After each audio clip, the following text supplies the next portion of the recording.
In a world where trust is a deadly currency, a cold-blooded blonde woman in a red gown seals a tragic fate, mockingly offering to raise a mother's child as she banishes her into the shadows. Clutching her precious newborn to her chest in a dimly lit corridor, a pink-haired woman desperately tries to shield her child from the impending nightmare. Her heart breaks as she looks down at her innocent, smiling baby, crying out in absolute despair over why her own flesh and blood is being stolen from her. Peerless cruelty shines in the blonde woman's cold, golden eyes as she hides behind her crimson fan, sneering that she will easily replace the real mother. With a chilling whisper, her gaze sharpens, hinting at a far more sinister scheme lurking behind her beautiful mask. Sweating and weeping in pure terror, the pink-haired woman is paralyzed by the horrifying truth of her reality. Suddenly, the pink-haired young woman wakes up in her academy uniform, gasping for air as a haunting warning about her limited lifespan echoes in her mind. Trembling with fear, she tightly grips her bedsheet as she questions the dark meaning behind those ominous words. She recalls her past, remembering her parents who dedicated their lives to uncovering the world's most mysterious and powerful ancient artifacts. Growing up, her childhood home was filled with relics of unimaginable power, strictly forbidden from being touched. As a curious little girl, the young pink-haired Iris couldn't help but stare in awe at a glowing golden astrolabe. Her mother presents her with a golden pocket mirror, explaining its extraordinary power to reveal the future exactly 3 times. Her mother gives her a gentle smile, reminding her to use this mystic power with the utmost caution. Giggling with pure joy, young Iris has no idea of the dark storm waiting for her in the years ahead. After her mother's passing, the closed golden mirror remained the only precious keepsake left behind, prompting her to lock its secrets away and vow never to gaze into its reflecting surface again. Years later, amidst the bustling excitement of the Academy's grand annual festival, the long-forgotten memory of the magic mirror suddenly flashes in her mind. Sitting alone in a luxurious parlor, she looks out the window, lost in deep contemplation as the festival carries on outside. Outside, an energetic student enthusiastically invites passers-by to have their fortunes told at a festival booth. Clutching the golden keepsake, Iris wonders if her own future holds anything truly extraordinary or if she is bound to a mundane fate. She contemplates her arranged marriage to her fiancé, Theo Murphy, a union meant to dictate the rest of her life after graduation. Her sole purpose in this high society alliance is to provide an heir to the powerful Murphy family business. Suddenly, she sits up on the sofa, a sudden realization washing over her as she decides to challenge the predetermined path laid out by her noble peers. Reflecting on how Duke Murphy sponsored her entry into this prestigious academy, she realizes there was a dark, calculated motive hidden behind his sudden generosity. The Duke's support was merely a transaction to ensure she would quickly bear a child for the Murphy family name. As she turns away, her mind races with anxiety over the suffocating expectations placed upon her. With trembling fingers, she holds the golden magic mirror, preparing to unlock the forbidden visions of what lies ahead. Drifting off into a restless sleep, she enters a realm where dreams and reality blur together. Her eyes slowly flutter open as a strange magical force pulls her consciousness into the reflective surface of the mirror. The magic mirror pops open, revealing a brilliant, blinding light that pierces through the darkness. A faded, tragic vision appears of a man holding a young child next to a pink-haired woman whose back is turned. Amidst a blood-red haze, she realizes she would rather face a harsh known truth than live in agonizing uncertainty as a helpless woman. The chilling voice of the blonde woman in red echoes once more, mockingly asking if she wants her son to be attached to her since she has so little time left to live. The devastating realization hits her that she is destined to die shortly after childbirth, only for her husband Theo to move on and marry another woman. The grand ceiling of the Academy Infirmary looms overhead as her mind reels from the shocking revelations of her tragic future. Waking up, she instantly notices the sharp, cold scent of disinfectant filling the air. Sitting up in her infirmary bed, she processes the grim prophecy of her early demise and her fiancé's cold betrayal. Exhausted and overwhelmed, she decides it is best to lie back down and rest, only to be startled by an unexpected presence in the room. Standing before her is none other than her fiancé, Theo, a handsome black-haired young man with striking blue eyes dressed in his formal academy uniform. Feeling incredibly guilty, Iris looks away and quickly apologizes for causing him any trouble during the busy festival. Theo stares down at her with an unreadable expression, his sharp jawline and cold demeanor radiating a quiet, imposing authority. Theo quietly reassures her that she caused him no trouble at all, though his tone remains completely detached. Iris looks up in surprise at his unusually mild response, her bright blue eyes wide with curiosity. She notes the prestigious student council emblem on his chest, reminding her of his high status and busy schedule at the academy. Lost in her thoughts, she admits to herself that she lacks the mental energy to navigate the complex social politics of the festival today. In a sudden comedic twist, a chibi Iris is left completely flabbergasted when Theo bluntly remarks that he never expected his own fiancée to collapse and abandon him like that. Shrinking back in embarrassment, she softly apologizes once more, unable to look him in the eye as the guilt of her sudden collapse weighs heavily on her mind. Theo looks down thoughtfully, his gaze softening ever so slightly as he processes her fragile state. He reveals that the academy doctor diagnosed her with severe anemia, advising her to seek immediate professional care once they return home. Iris quickly tries to brush it off, insisting she only felt a bit dizzy, but Theo firmly demands she visit the family doctor to avoid facing her grandfather's wrath. She laments the extreme, suffocating pressure of her health regimen, remembering how Duke Murphy forced her to undergo constant medical checkups and maintain a strict diet to ensure she was fit to bear a healthy heir. Caught in a web of cruel fate, Iris stares blankly as she realizes her inescapable, tragic destiny of dying shortly after childbirth. Gripping her sheets in anger, she questions how multiple health screenings failed to notice her terminal illness, knowing the Duke only selected her as a healthy bloodline vessel. Determination flares in her chest as she decides she must find out if this fatal sickness is already dormant within her or yet to strike. Taking a firm step forward, her fiancé coldly announces his immediate departure from the room. Iris looks back in surprise, suggesting that he should stay at least until the school festival concludes. She freezes in place, completely stunned by his indifferent behavior. Theo clarifies that he only wishes to change his soiled uniform and promises to return shortly. Watching him walk away, she reminds herself of his obsessive neatness, cautioning herself against mistaking his cold habit for genuine concern. Left in the quiet room, a heavy, suffocating silence settles over her once more. Outside the walls, the prestigious academy grounds bask in the warm afternoon glow, oblivious to the secrets unfolding inside. A luxurious carriage departs, its heavy wheels churning as Iris is taken back home. Sitting opposite each other in the rumbling carriage, the unspoken tension between the engaged couple grows thicker. Iris narrows her eyes in deep concentration as her mind drifts back to the mysterious blonde woman from her vision. The stunning visage of Mia Craven flashes in her mind, a beautiful yet sinister noblewoman with long golden hair. Her heart races as she recalls Mia's status as the Duke's favorite goddaughter and Theo's distant relative. She remembers how Mia would frequently visit the Grand Murphy Castle back during their childhood days. Connecting the clues, she deduces that Mia harbored a burning ambition to marry Theo all along. Yet, Mia was forced to suppress her dark desires out of sheer terror of the dominating Duke. Iris ponders why Mia would boldly banish her, given that the Duke highly favored and trusted Iris above all others. A chilling revelation strikes everyone in high society knew that the Duke's time was quickly running out. She realizes the tyrannical Duke was destined to pass away, finally clearing the path for Mia's grand scheme. Armed with these puzzle pieces, she realizes she must assess the situation with absolute clarity. A dark doubt creeps into her mind. Was Mia acting alone, or did Theo secretly want her gone as well? Staring out into the passing landscape, her heart is gripped by a sudden, terrifying loneliness. Clenching her hands tightly, she wonders if her fiancé has secretly loved another woman this entire time.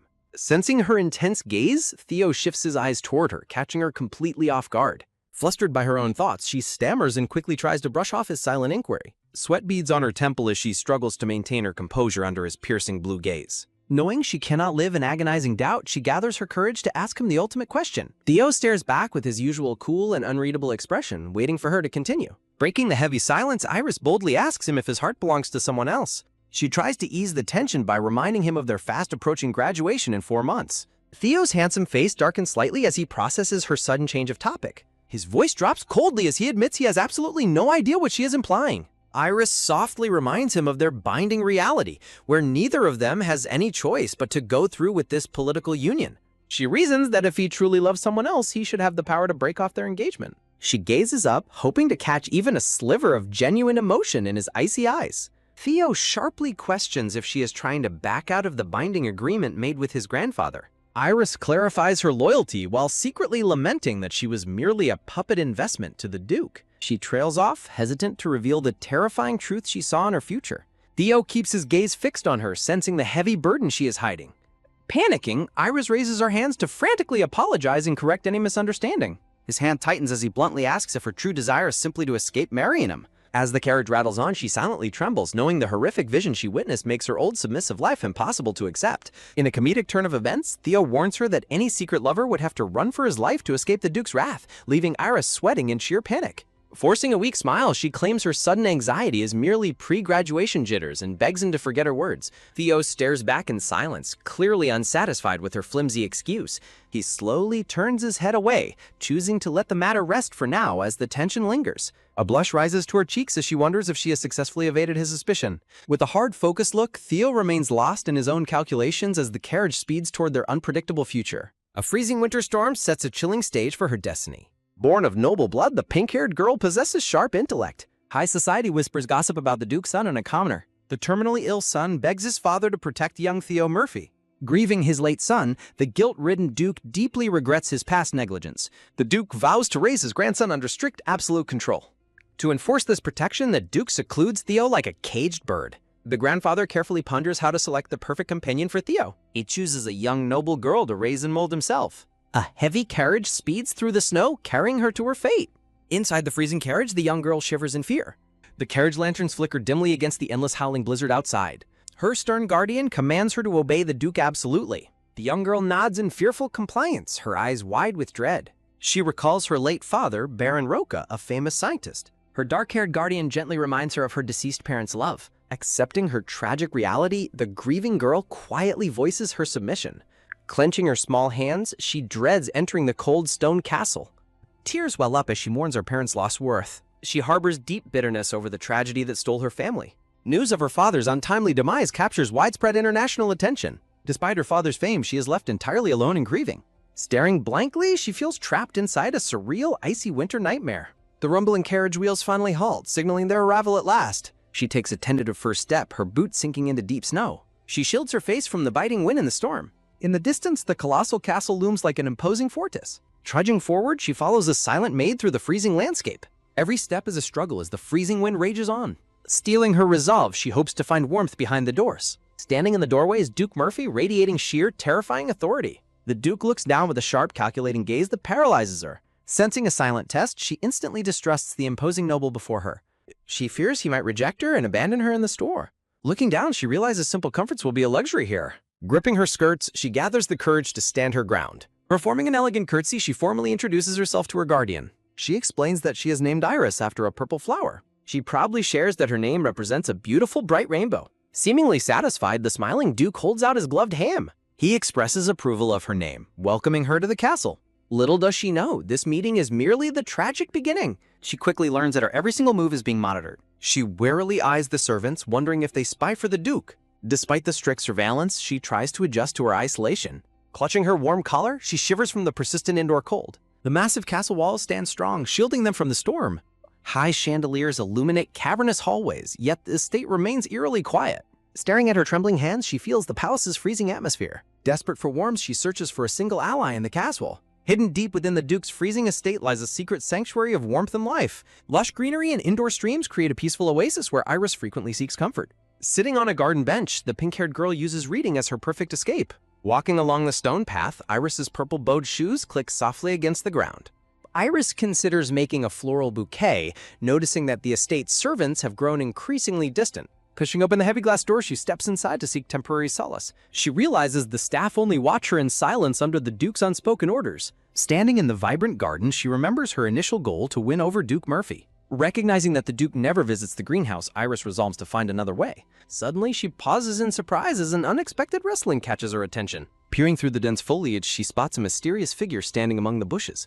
Iris stares wide-eyed, completely caught off guard by the stranger's presence. A breathtaking red-haired woman with brilliant green eyes turns around, questioning Iris's presence. Stunned by her radiant beauty, Iris can only stare in sheer awe. The red-haired woman gently asks if the young girl has lost her way. She flashes a warm, pure smile that immediately melts Iris's lingering defenses. Her soft, friendly voice echoes with a warmth Iris hasn't felt in ages. Iris notes how rare it is to be treated with such gentle kindness here. Gathering her courage, she politely explains that she only came to pick flowers. The red-haired woman warns her that the garden's beautiful flowers carry painful thorns. Iris hesitates, looking up at her beautiful savior in quiet contemplation. Insisting that the roses are too lovely to ignore, the stranger offers to help. Without hesitation, a slender hand reaches directly toward a sharp, thorny red rose. She plucks the blooming red rose with effortless grace, seemingly unfazed by the thorns. She cheerily hands the rose over, leaving Iris panicking about her potentially injured hands. The woman casually brushes off the concern, claiming her hands are tough enough. Her soft expression reveals a deeper, hidden understanding of pain and survival. Turning back with a smile, she reassures Iris that she is there to help. Iris blinks in astonishment as she notices a bizarre detail about the elegant lady. Looking down, Iris is shocked to realize the red-haired woman is completely barefoot. The two stand side by side, a stark contrast to formal expectation and wild freedom. Standing proudly in her elegant green gown, the woman exudes an aura of untamed grace. She explains she shed her shoes to find comfort while feeling downcast. Iris eagerly agrees, admitting that stiff, noble shoes can be incredibly uncomfortable. She confesses that the cold makes her shoes squeeze her toes, though she hides this. The red-haired woman expresses her gratitude before asking if Iris is Lady Cullen's daughter. Fear of being thrown out of the castle keeps Iris from correcting the misunderstanding. Clenching her skirt, Iris softly admits that her parents died, leaving her homeless. The red-haired woman gasps in horror, her green eyes wide with deepest sympathy. When asked if she is truly all right, Iris automatically puts on a brave face. The woman's heart aches at how a child could carry such devastating grief alone. A single heavy tear wells up in Iris's blue eye as the dam begins to break. Looking upon the grieving child, the red-haired woman's eyes soften with maternal sorrow. Overwhelmed by the sudden rush of pent-up emotion, Iris begins to choke back sobs. Finally letting go of her heavy burden, she buries her face and weeps. Her heartbreaking cries echo softly through the peaceful sanctuary of the glass greenhouse. The red-haired woman praises her incredible strength for enduring such immense tragedy alone. Sobbing uncontrollably, Iris tearfully thanks her new companion for the kind words. Offering her a safe space, the kind woman invites Iris to visit her whenever she needs comfort. As the grand castle looms in the background, a fateful bond of warmth is forged in the freezing winter. But what dark secrets does this mysterious barefoot savior hide? Seeking a single true ally, Iris immediately senses the red-haired woman's genuine goodness. Her heavy mask of stoicism crumbles as tears begin to fall. Gripping her dress, Iris prepares to share her deepest hidden fears. Desperate to protect her dignity, Iris begs her savior to keep her tears a secret. She confesses her terrifying childhood fear of being caught crying by the terrifying Duke Murphy. The woman warmly declares them secret-sharing friends, solidifying Iris's trust in her kindness. Iris freezes in sudden shock as an unexpected sound shatters the quiet greenhouse. Heavy, deliberate footsteps echo nearby, signaling an approaching presence. Iris rolls around in sheer terror of the sudden influx. A cold command suddenly cuts through the air, telling the stranger she must depart. Stepping into the light is young Theo Murphy, his gaze cold and unwelcoming. Iris gasps in recognition, whispering Theo's name under her breath. The red-haired woman reassures Iris that her son is exceptional at keeping secrets. With a surprisingly mature calm, Theo promises that her secret is safe with them. Stunned by their unexpected warmth, Iris is left completely speechless. The red-haired woman flashes one last bright, comforting smile. Offering a parting farewell, she promises they will meet again soon. The massive, magnificent glass sanctuary stands quiet once more. The scene shifts to the oppressive, gold-trimmed dark corridors of the main castle. Determined to make a positive impression, Iris walks down the hall carrying a beautiful rose bouquet. She hesitates at the heavy door, peeking inside with a beating heart. Inside the grand office, Duke Murphy reviews documents with his loyal, silver-haired butler. Taking a deep breath, Iris steps inside the massive, intimidating room.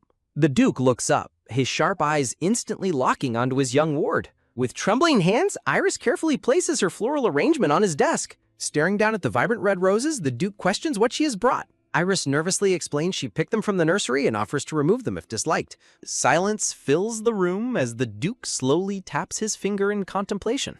When the butler asks about her skills, Iris reveals her late mother taught her. The butler recalls that Iris's mother, Baroness Roca, famously arranged the Empress's wedding flowers. Absorbing this revelation, the Duke quietly acknowledges the connection. Clutching her hands, Iris realizes with dread that her plans are falling apart. A cold sweat breaks out as she realizes the Duke already knows everything about her. She silently questions her own foolishness for attempting to please him. She waits in agonizing silence, dreading his harsh judgment. The Duke directly demands to know why she is trying so hard to please him. Iris gasps, completely caught off guard by his direct confrontation. She remains paralyzed, unable to find the right words to reply. A subtle, calculating smirk plays on the Duke's lips. He mockingly asks if she is offering a bribe to win his favor. Overwhelmed by his complicated nature, Iris realizes the severe gravity of her mistake. Terrified, she wonders if she should simply nod and accept his accusation. She panics internally, desperately trying to formulate a safe response. Clenching her skirt, she prepares to speak. The Duke watches her struggle with an amused, superior expression. To her utter shock, he finds her compliance amusing and acknowledges her submission. Satisfied with her obedience, he orders his butler to hire a private tutor for her starting tomorrow. Stunned, Iris immediately voices her obedience to his absolute decree. She is deeply touched, realizing this is the first time he has acknowledged her by her actual name. But her relief is instantly shattered as the Duke reveals his deep, violent hatred for flowers. Duke Murphy's terrifyingly cold gaze softens into a calculating smirk as he accepts her floral offering. A bombshell drops as the Duke casually suggests their future bloodline will inherit her love for flowers, leaving Iris utterly speechless. Sensing the tense atmosphere, the butler catches the Duke's silent command to bring forward the heir. High above the grand hall, the Duke's voice echoes with a new command to introduce Iris to young Theo. Deep within the sprawling quarters of the castle, a fateful meeting is about to take place. Standing silently with a massive book, young Theo awaits her with a chillingly cold gaze. This beautiful yet distant boy carries the heavy burden of ruling the entire Morfino Duchy. Iris freezes in place as she stares directly at the boy she met in the secret greenhouse. She marvels at his striking black hair and piercing blue eyes, finding him as terrifying as he is beautiful. Panic sets in as she wonders how to navigate this incredibly awkward second meeting. Stealing her resolve, Iris decides her best strategy is to pretend they have never met before. She steps forward under the butler's watchful gaze, preparing to play her part. With a racing heart, she calls out his name to initiate the formal greeting. Offering a polite introduction as Iris Roca, she silently prays he won't expose her secret greenhouse visit. Theo merely looks away, his expression completely blank and unreadable. To her utter bewilderment, the young heir walks right past her without acknowledging her existence. His heavy, silent footsteps fade down the long hallway, leaving her completely ignored. The butler quickly tries to smooth over the awkward rejection, explaining that the young master is always reserved. Still, Iris remains deeply unsettled by the boy's baffling and icy behavior. The butler's next words carry a heavy warning about the immense effort required of the Duke's future fiancé. Her world shatters in an instant as she processes the shocking revelation of her hidden engagement. The butler confirms the grand scheme, revealing she was brought here specifically to become Theo's future wife. A wave of panic crashes over her as she realizes her entire destiny was decided the moment she stepped into the carriage. There's no time to breathe as the butler lays out a punishing academic schedule starting the very next morning. He coldly reminds her that her status is still unofficial, leaving her future hanging by a thread. The bitter truth sinks in that she has yet to earn any real acceptance in this frozen palace. Plunged into a dark void of anxiety, she realizes she could be cast out at any moment if she fails to please them. The butler watches her closely, measuring her resilience under the crushing weight of expectation. He offers a rare sliver of hope, urging her to succeed where all others before have failed. Clinging to this fragile lifeline, Iris quietly accepts her daunting new reality. She reminds herself of how close she is to the edge, having barely survived her very first trial. A few days pass in a blur of intense study before another unexpected encounter shakes her resolve. A hostile blonde-haired girl with bright green eyes suddenly blocks her path, demanding to know who she is. Caught completely off guard, Iris can only stare at the aggressive young stranger. The girl is identified as Mia Craven, a distant relative of Theo with an arrogant attitude. Mia clingingly calls out to Theo, demanding his full attention. She possessively grabs Theo's arm, asserting her dominance over the young heir. Theo remains entirely unresponsive, treating his clingy relative with the same chilling indifference. Iris watches the bizarre dynamic unfold, wondering about the true nature of this hostile newcomer. The butler suddenly arrives to break the tension, announcing that Iris's tutor has finally arrived. Annoyed by the sudden departure, Mia yells after her to stop and answer. Iris decides that engaging with such an exhausting rival is a complete waste of her energy. Mia's angry protests echo through the Grand Library as she is completely ignored. To Iris's surprise, the butler beams with pride, praising her brilliant choice to remain silent. She is deeply amused that her simple avoidant behavior is being hailed as a tactical masterpiece. But the gravity of the situation returns as she learns Mia is actively being groomed to be the next Duchess. Fear grips her heart as she realizes her chance of securing her place in the castle is slipping away. The memory of Theo's apparent closeness with Mia feeds her growing insecurity. The butler quickly dismisses her fears, reminding her that the Duke does nothing without absolute calculations. With a final knowing smile, he urges her to trust the path laid out before her. No matter how many times she looks at him, she cannot escape the chill of his gaze. A calculated observer watches her every move, testing her limits. A familiar rival answers the call with absolute confidence. The luxurious castle halls mask the intense pressure of her new reality. Tension quietly builds within the sprawling, gold-trimmed corridors. Iris freezes in surprise as an unexpected visitor disrupts her solitude.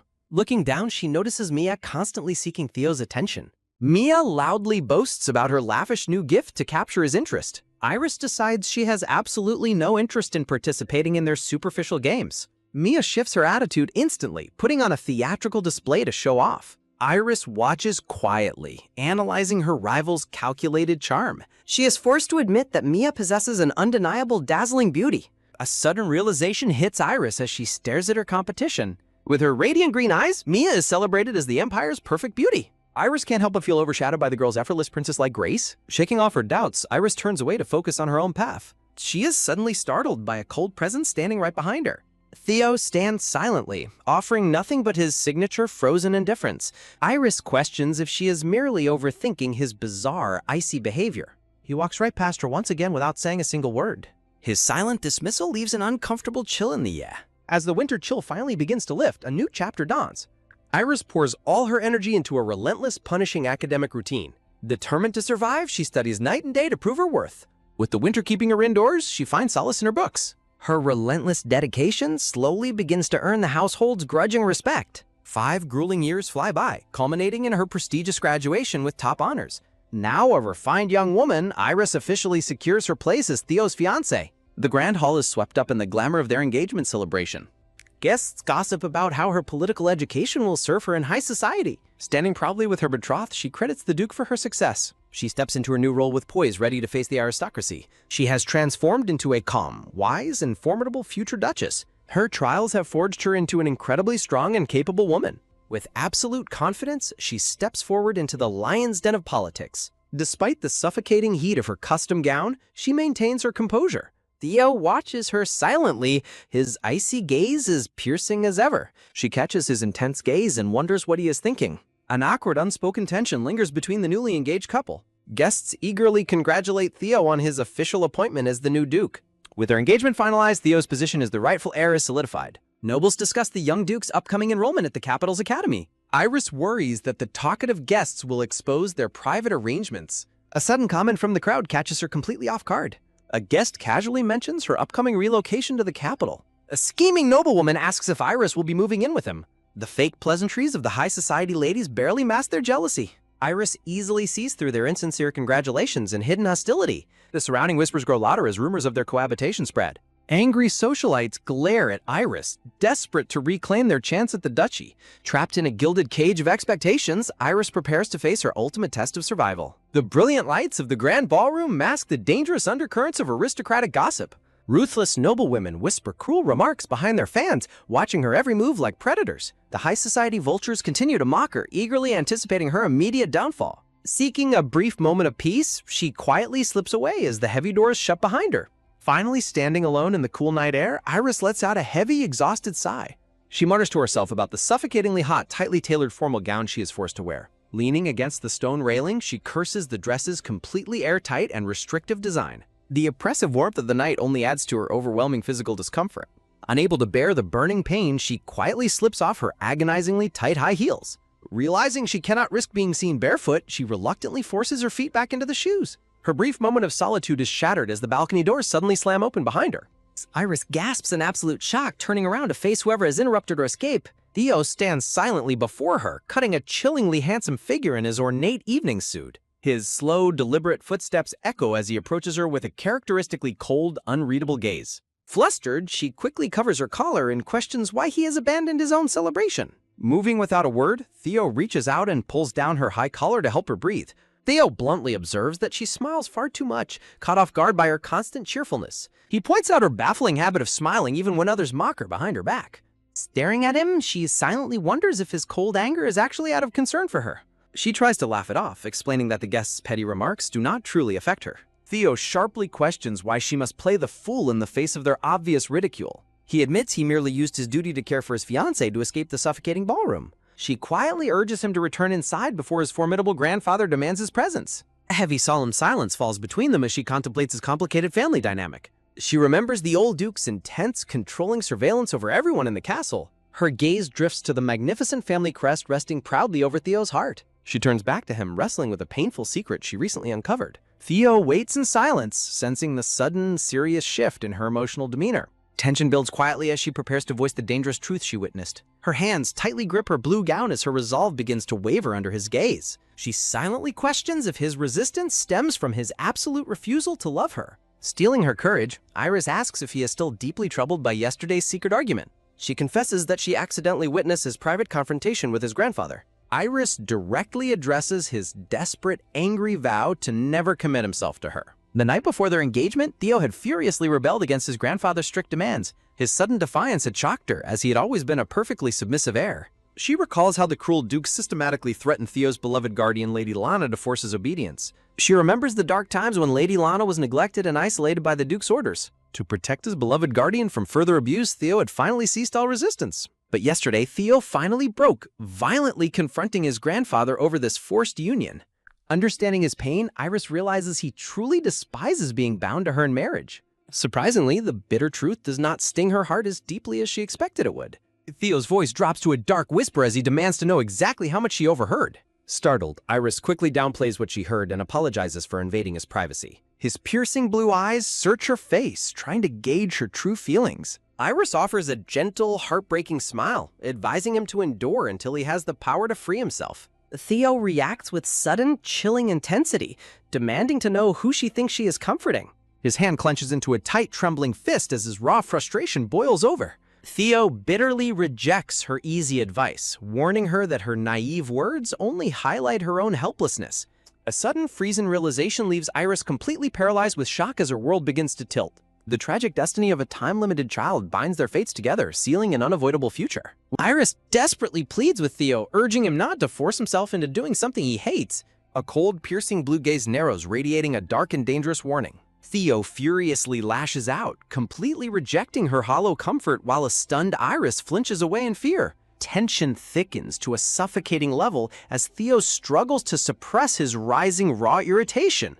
Abruptly turning his back, he coldly dismisses her and demands she return to her quarters immediately. Theo asserts his dominance by promising to handle the grandfather and guests alone, leaving Iris with no choice but to submissively comply. The heavy door latch clicks shut, sealing the painful divide between them with absolute finality. Dejectedly walking down the silent corridor, Iris laments her unfortunate knack for constantly triggering Theo's anger. A wave of deep, quiet sorrow washes over her face as she ponders their fractured bond. Gathering her blue gown, she finds a small, exhausting comfort in finally being allowed to escape her suffocating dress. Iris lifts her head, determined to shake off the emotional weight of their harsh confrontation. Her quiet retreat is suddenly shattered by the sharp clack of heels and a demanding voice ordering her to leave. Gasping in shock, Iris turns to find herself cornered once again by her most relentless adversary. Stepping into the light, Mia flaunts her dazzling, ornate green and yellow gown with malicious pride. Mia sneers with immense hostility, demanding that Iris immediately clear the path and stop drawing attention. Mia inwardly boasts about her rapidly growing renown, anticipating an endless flood of marriage proposals from high society. She recalls a recent visit to Duke Murphy where she confidently mocked other socialites while hiding behind her elegant fan. The subtle, venomous implications behind her sweet words remain a deadly mystery to those around her. Mia smugly plots Iris's eventual expulsion, convinced the Duke will soon realize only she is worthy of Theo. Iris is haunted by her grandfather's stern warning to stay in her place and avoid acting rashly. Recalling those harsh, demanding words, she remembers having no choice but to nod in silent submission. Mia snaps at her, demanding to know why she remains so completely silent and passive.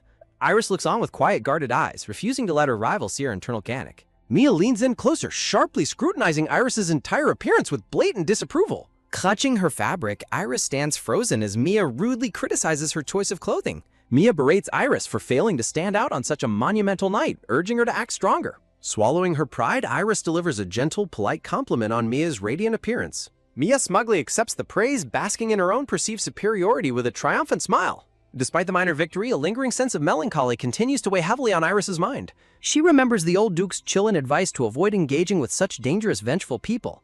Recognizing her precarious position, Iris decides that remaining absolutely silent is her safest option.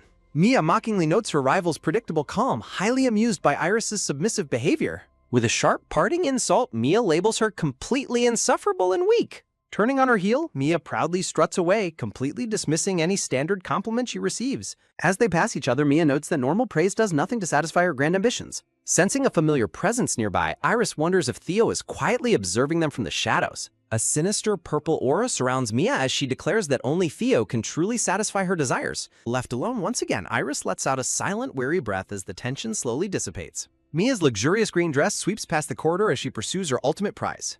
Iris stands in the empty hallway, contemplating the complex web of political alliances trapping her. She adjusts her elegant blue collar, mentally preparing herself for the next inevitable conflict.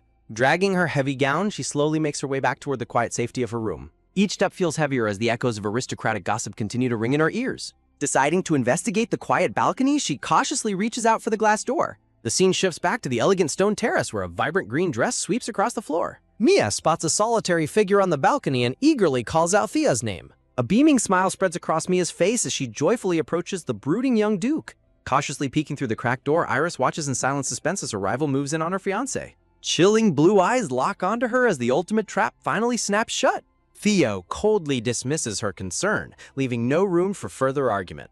Mia mockingly questions if Theo's coldness is due to his clumsy fiancée, Iris. Theo coldly questions what else he should say, showing absolute disinterest in her probing. Mia's black-gloved hand slides up his chest to seize his collar. Mia boasts that she bought her green gown and jewelry specifically to impress him. Theo closes his eyes, sighing as he prepares to deliver his dry response. Mia narrows her sharp green eyes, calculating her next manipulative move. She steps closer, flaunting her ruffled yellow collar and expensive jewelry. Mia smiles with quiet malice, confident in her absolute sway over him. Theo coldly demands to know why she must always act so demanding. Mia complains that he looks bitter despite her status as a praised beauty. Mia tightly grips his collar, declaring his cold attitude to be unacceptable. Mia boasts she could easily choose a better fiancé from her numerous proposals. Mia pauses mid-thought as her hand rests flatly against his chest. Her vibrant green eyes flash with a dangerous, deeply possessive desire. Theo stares back, his icy blue eyes betraying absolutely no emotion. Mia embraces Theo tightly amidst red roses, claiming him as her husband. Mia ridicules Iris as a silent, mysterious nobody unfit to rule the duchy. Listening from behind the door, Iris's wide blue eye trembles with shock. Iris secretly admits that she and Theo never communicate with each other properly. The distant silhouettes of Iris and Theo emphasize their cold, fractured relationship. Iris recalls her desperate choice to remain completely invisible within the castle. Iris laments her plain appearance and silent, ghost-like existence within the duchy. She remembers how Duke Morphe chose her submissive traits like a puppet. Mia bluntly questions Theo if he truly intends to marry Iris. Mia claims his engagement is just a fake show of obedience to the Duke. Iris's heart beats violently in her chest as she awaits his reply. The silent, suffocating tension builds as the truth hangs in the balance. Theo hesitates in silence, his own heartbeat echoing through the quiet air. Iris bites her lip, bracing herself for the ultimate crushing betrayal. Iris despairs as Theo stays silent, wondering if Mia's cruel words are true. Mia declares that a silent, unfitting woman like Iris cannot rule the North. Theo coldly agrees, stating that Iris does not fit him at all. Mia joyfully agrees, saying that living with Iris would be completely unbearable. Mia is suddenly startled as Theo abruptly walks away from her.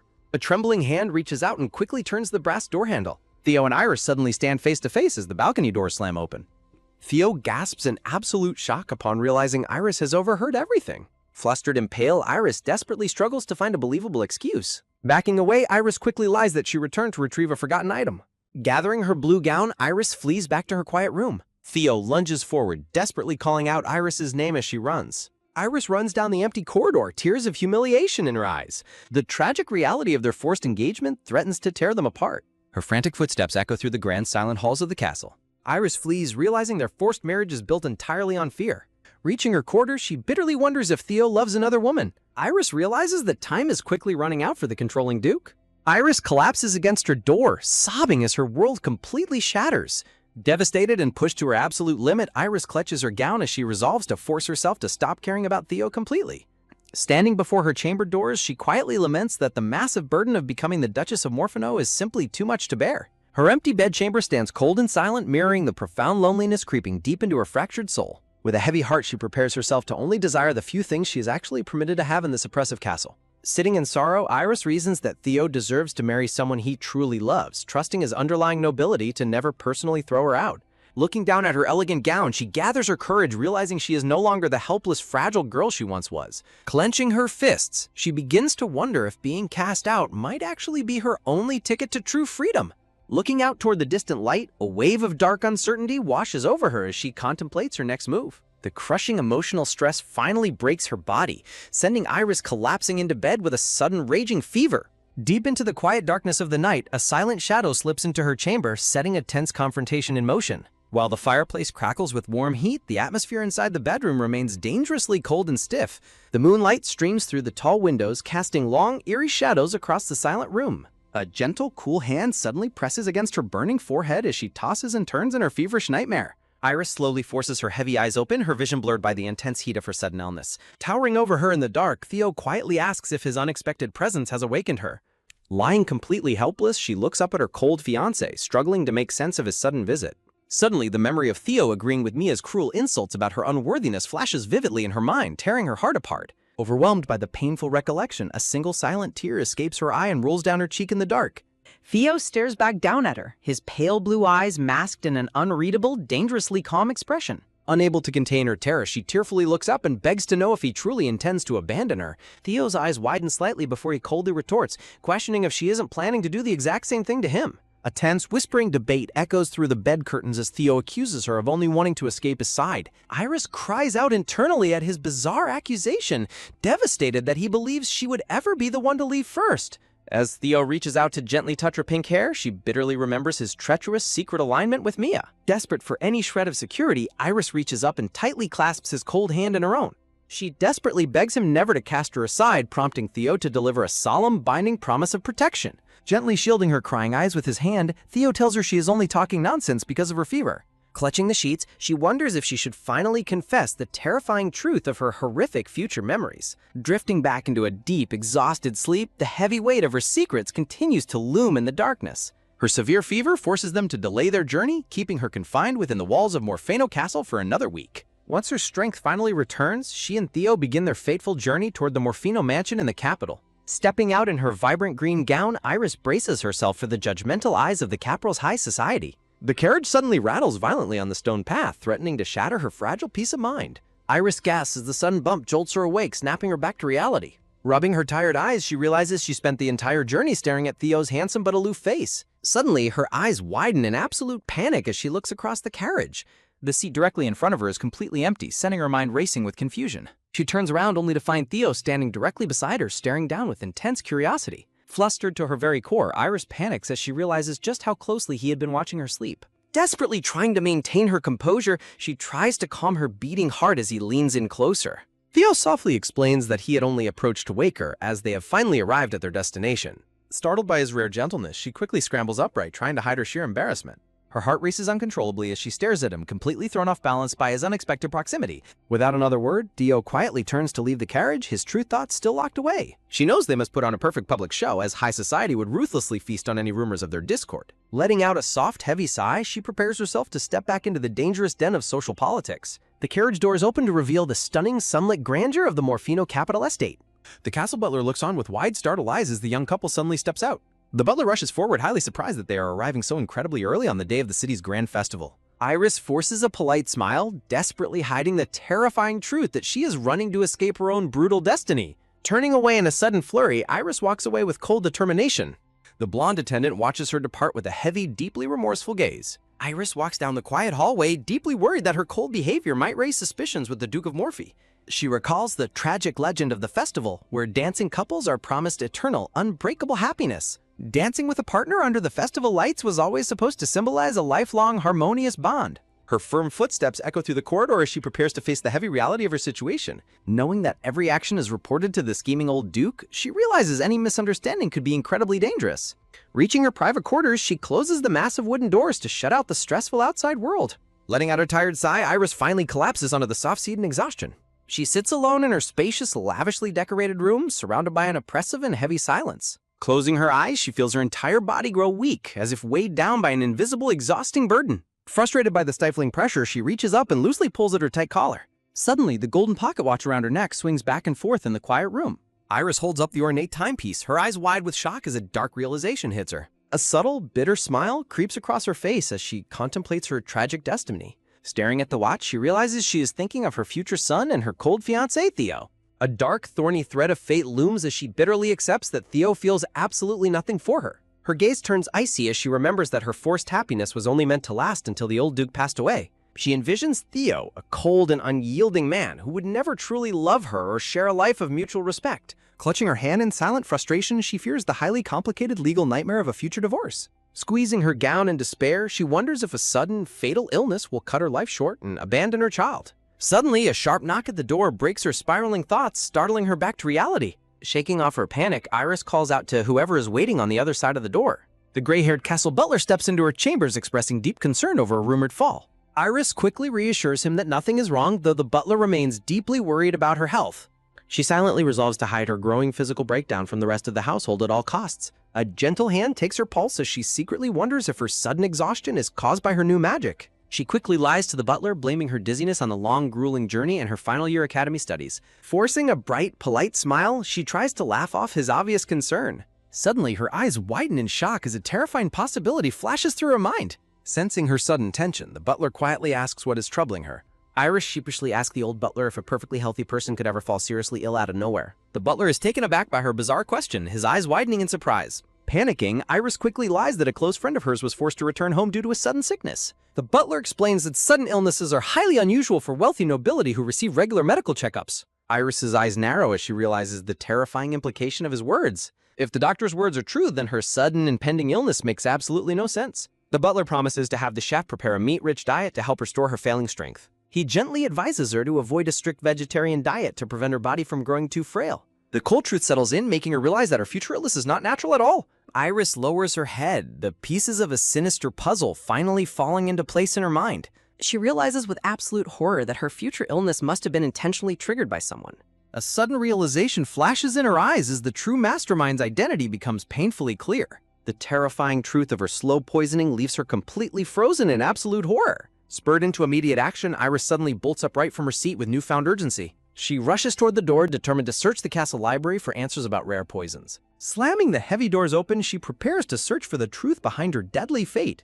Iris gasps in absolute shock at the unexpected sight waiting right outside her room. The shadows of betrayal deepen as a new player prepares to step onto the high-stakes stage. A tearful woman is gently comforted, her heavy tears brushed away by a kind, reassuring hand.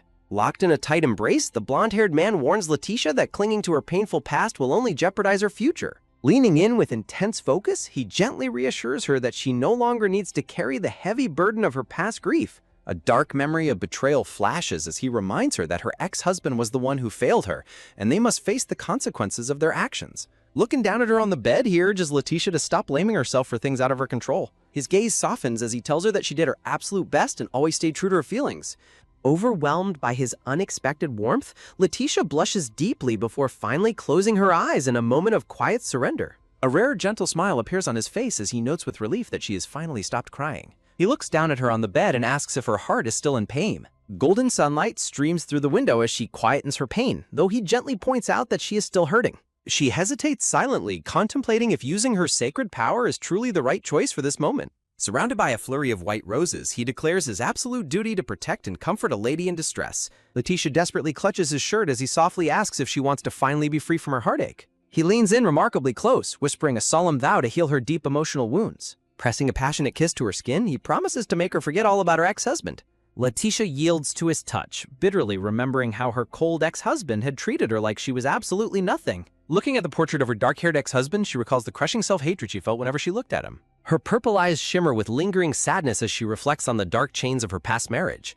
She realizes her true hatred should have been directed at how her cold ex-husband broke her spirit. Tightly clasping hands on the bedsheets, she finally recognizes the profound regret weighing heavily on her soul. A dark realization settles over her that her greatest regret was ever truly loving him. The tension reaches its peak as their lips are about to meet in a decisive moment. Letitia looks up in breathless wonder, her cheeks flushed as the lingering shadows of her past begin to fade. The blonde-haired man gazes down at her with intense devotion, urging her to only look at him from now on. As they share a passionate kiss, Letitia resolves to only dedicate her heart to those who truly love her back. The next morning, Letitia sits quietly on the sofa and sincerely thanks the shirtless blonde-haired man for his help. Standing firm, the blonde-haired man vows that he will never let her suffer in pain like that again. Letitia offers a soft smile, promising to do her best to become a useful ally to him. She quietly begs him not to cast her aside as they move forward with their alliance. He turns to face her, expressing his deep dislike for her constant self-deprecation. Crossing his arms with a knowing smile, he admits he looks forward to when her true self takes charge. Letitia's eyes widen in sheer surprise, her cheeks flushing at his unexpected confidence in her. Putting his shirt back on, he prepares her for the grueling schedule that awaits her at the Duchy of Kant. Before her departure, he asks her if there is anything else she needs for her long journey. Clutching her dress, she humbly replies that she has already received far too much from him. After a brief hesitation, she musters the courage to ask for one simple favor, a single flower. Surprised by her modest request, he repeats her words, prompting her to confirm that one flower is truly enough.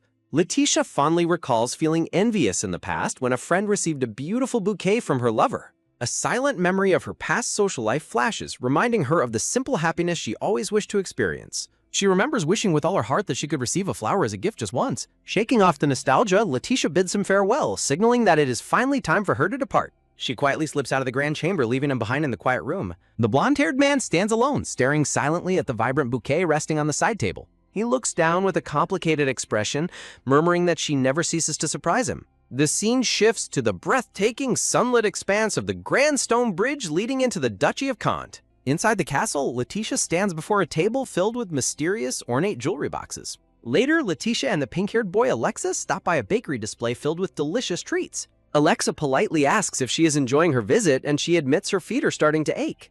He comments on how captivated she must have been by the sights, expressing gladness at her enjoyment. Alexa escorts her to her quarters, prompting her to warmly thank him and suggest he rest as well. As she turns the handle and pushes the door open, Letitia suddenly gasps in shock at what lies waiting inside. A breathtaking sight catches her completely off guard as she enters her room. Her purple eyes widen in disbelief at the beautiful display of flowers before her. Stepping further inside, she is completely overwhelmed by the ocean of white and violet roses. Tears of pure joy well up as she holds a stunning bouquet close to her heart.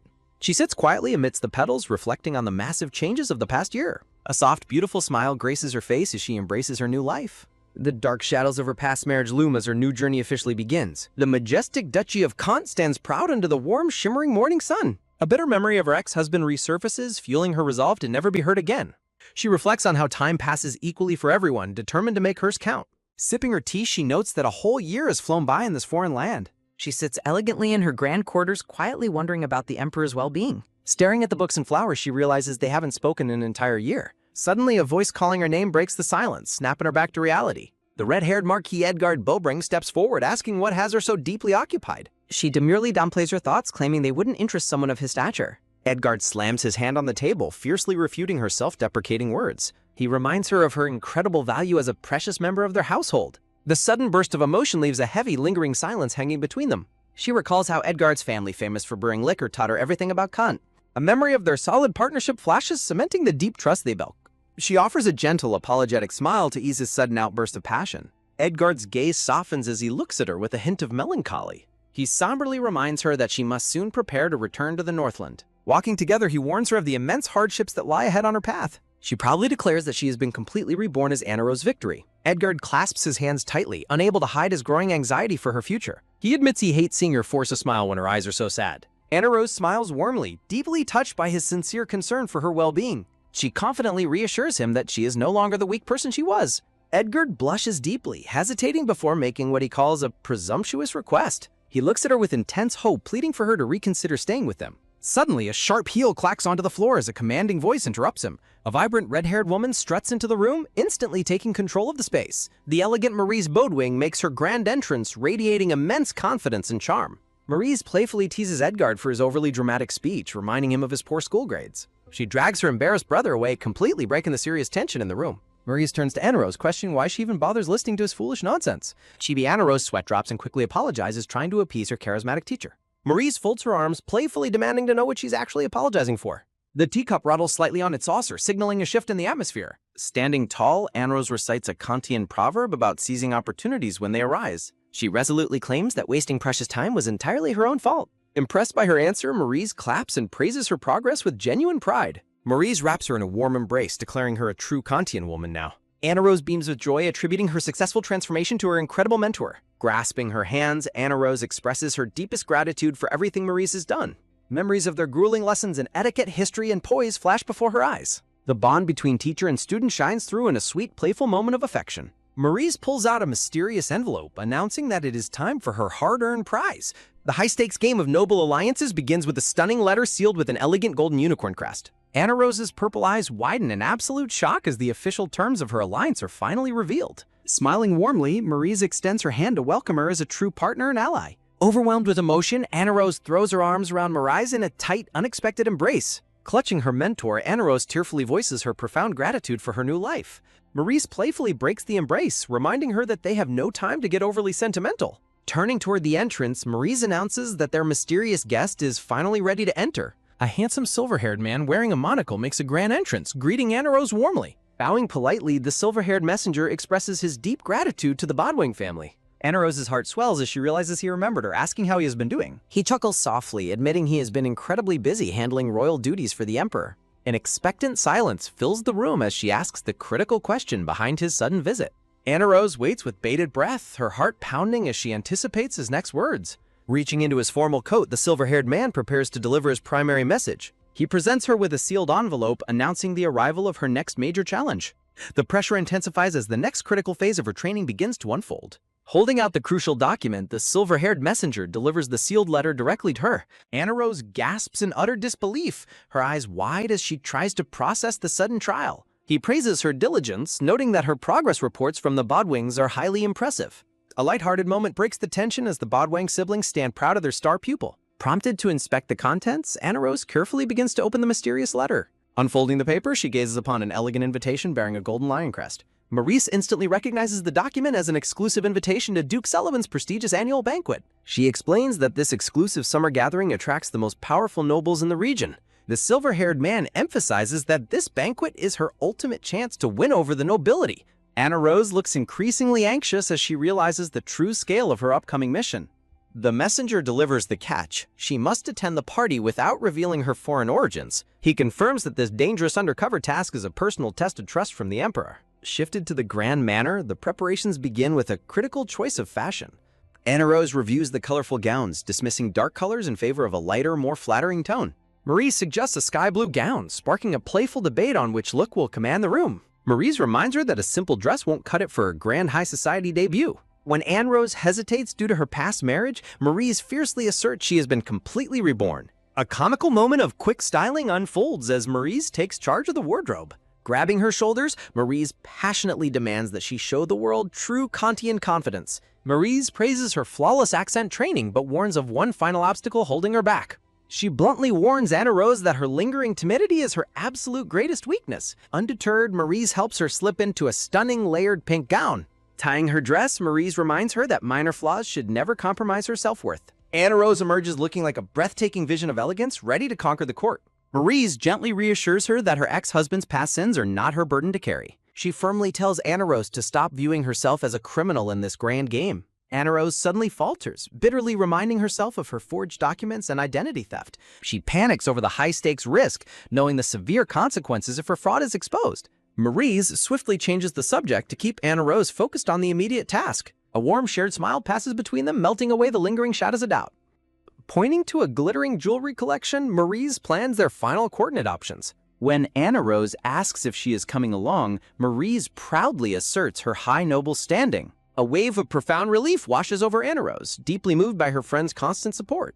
Surrounded by blooming white flowers, a radiant smile graces Anna Rose's face as she prepares to face her destiny. Under a cold crescent moon, a grand castle stands silent as the storm of a lifetime begins to brew. On the eve of her ultimate transformation, she lies awake, whispering that tomorrow is her day of destiny. Clutching her blankets in the dark, she battles her deepest doubts, wondering if she can actually survive what lies ahead. Suddenly, her eyes snap open with electric violet intensity as the dark ghosts of her past marriage come rushing back. She remembers the absolute humiliation of being cast out, a helpless target of high society's cruel laughter. The bitter memory of her husband's mistress boasting about their new family burns fresh in her mind. She recalls the painful sight of her ex-husband embracing his lover, completely discarding her like trash. The mistress had mockingly asked if she was hurting, enjoying every second of her profound misery. Her heartless ex-husband had merely laughed, casually drinking his wine while destroying her life.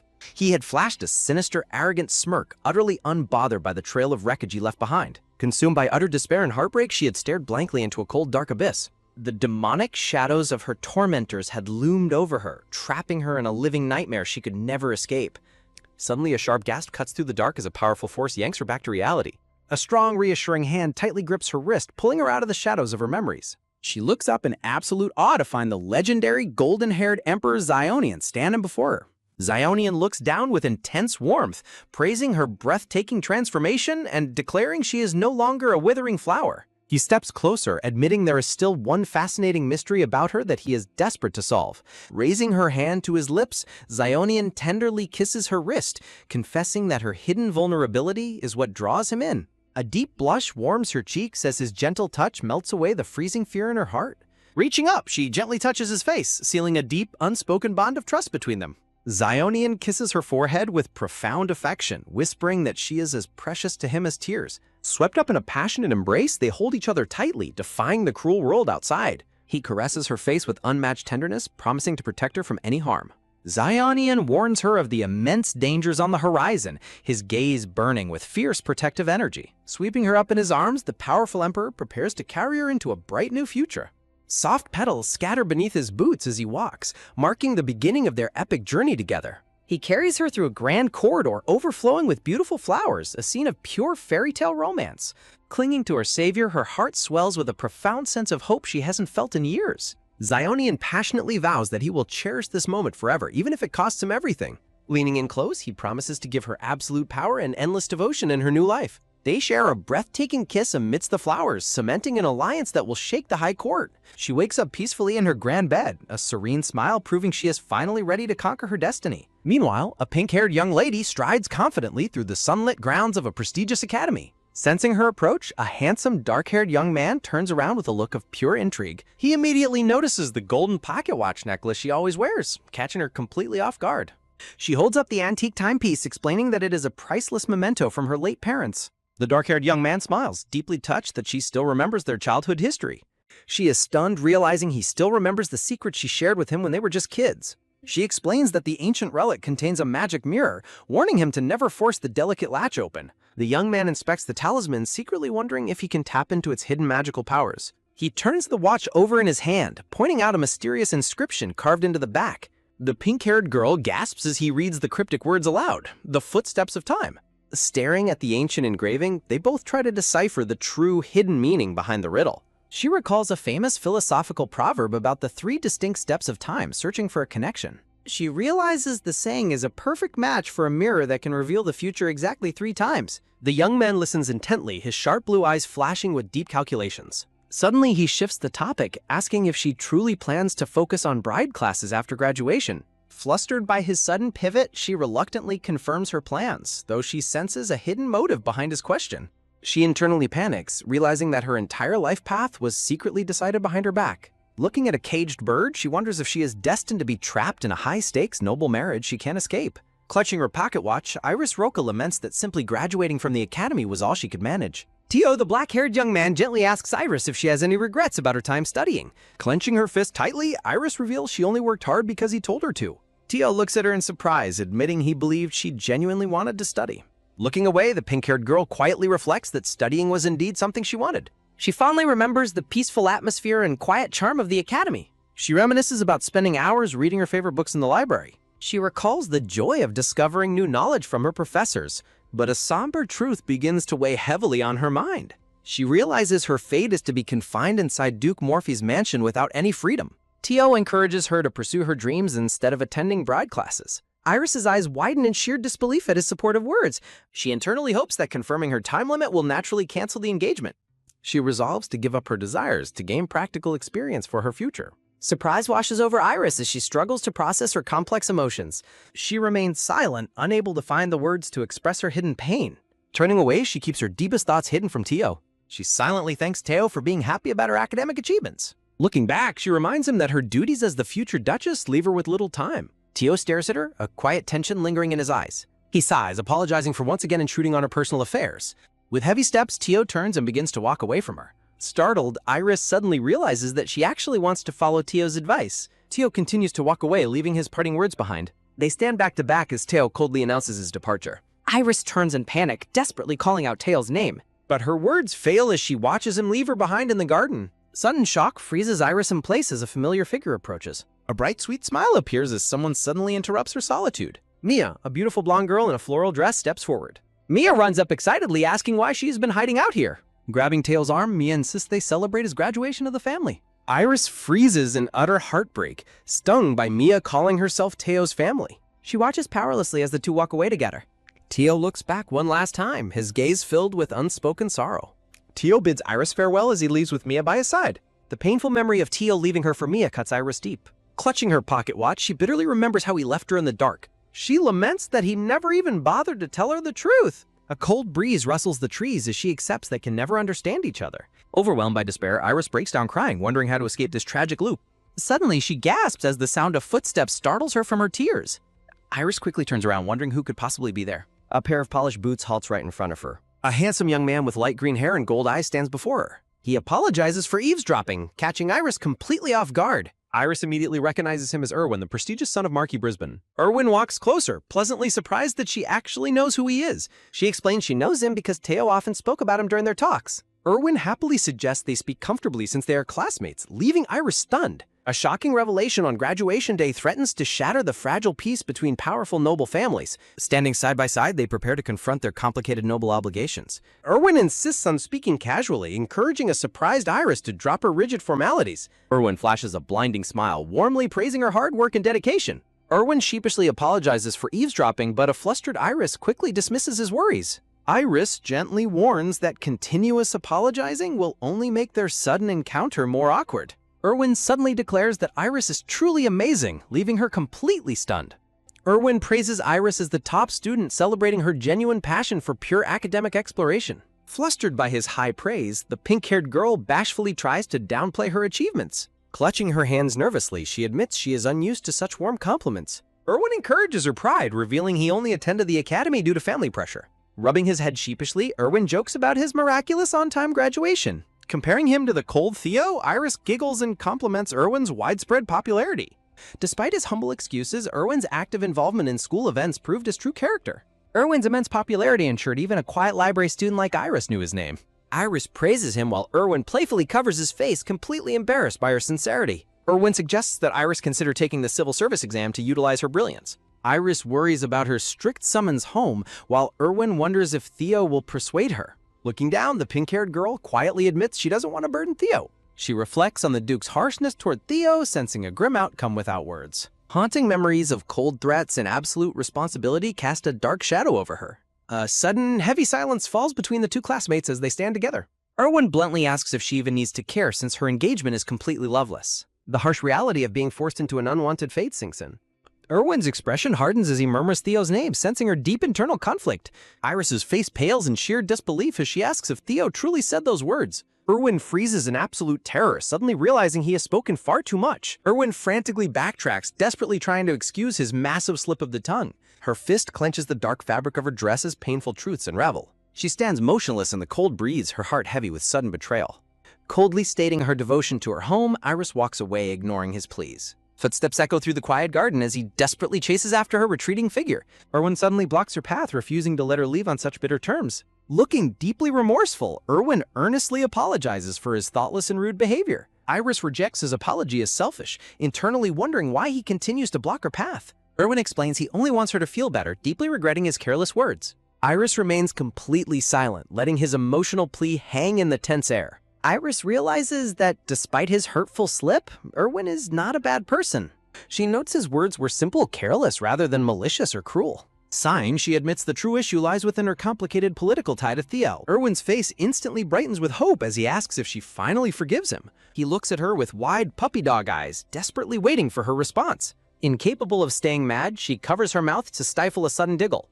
A genuine warm smile breaks across her face, completely melting the icy tension. Sensing her amusement, a gentle smile forms on Erwin's lips amidst the falling petals. Erwin smiles radiantly, relieved that he has managed to win back her favor. Iris fondly attributes his natural warmth to his relaxed, southern noble upbringing. Erwin passionately vows that his family will support her with all their power if she ever faces danger. Iris offers a serene, beautiful smile, fully accepting his sincere pledge of friendship. She promises to accept his help, taking a hopeful step toward her uncertain destiny. A devastating betrayal on graduation day sets a tragic destiny in motion. Looking out from her carriage, Iris Roca quietly reflects on how Theo and Mia left together without a single word of explanation. The painful memory of seeing the black-haired young man with the blonde girl cuts deep into her heart. Clenching her fists in frustration, she struggles to contain the overwhelming mix of anger and sorrow. She slaps her own cheeks to wake herself up from the paralyzing despair. Stealing her resolve, Iris realizes she must mentally prepare herself for the harsh realities awaiting her. She recognizes the painful truth of Theo's loveless connection and the inescapable weight of their arranged engagement. Covering her face in distress, she tries to block out the suffocating reality of her situation. Taking a deep breath, Iris sighs as she accepts that a respectful, emotionless marriage might be her best outcome. The carriage finally arrives at the grand, imposing estate of the wealthy, noble family. As she walks through the quiet hallway, she is suddenly startled by approaching footsteps. The Duke's stern butler intercepts Iris, immediately demanding to know where the heir is. Looking away calmly, Iris lies that Theo simply went out to dine with a close companion. The butler sharply questions if the companion is a woman, to which Iris quietly confirms.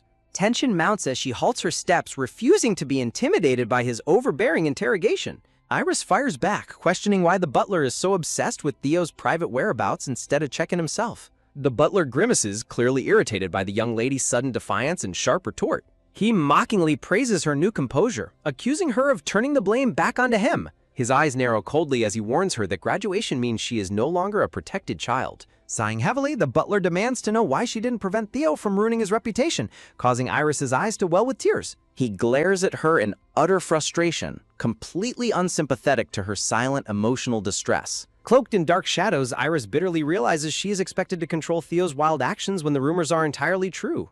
Coldly dismissing him, Iris announces her exhaustion and walks away, ignoring the butler's protests. The grand hallway falls completely silent as she retreats from the confrontation. Walking briskly to her quarters, she wonders if running away from the suffocating mansion is her only option. But she knows the watchful butler is supervising her every move, acting as the Duke's personal spy. Looking out the window, Iris contemplates using a fake terminal illness to force the Duke to cancel the wedding. She reasons that the proud Duke would never allow his heir to marry a dying bride. Standing in her elegant bedchamber, she hesitates, wondering why she is doubting her own escape plan. She collapses onto her plush bed, completely overwhelmed by the gravity of her life-altering decisions. Rubbing her temple in exhaustion, Iris tries to clear her mind of the mounting political pressure. Suddenly, a sharp knock at her door startles her from her deep thoughts. Standing up quickly, Iris wonders who could possibly be visiting her room at this late hour. She opens the door to find her loyal maids and mansion staff holding a beautiful pink celebration cake.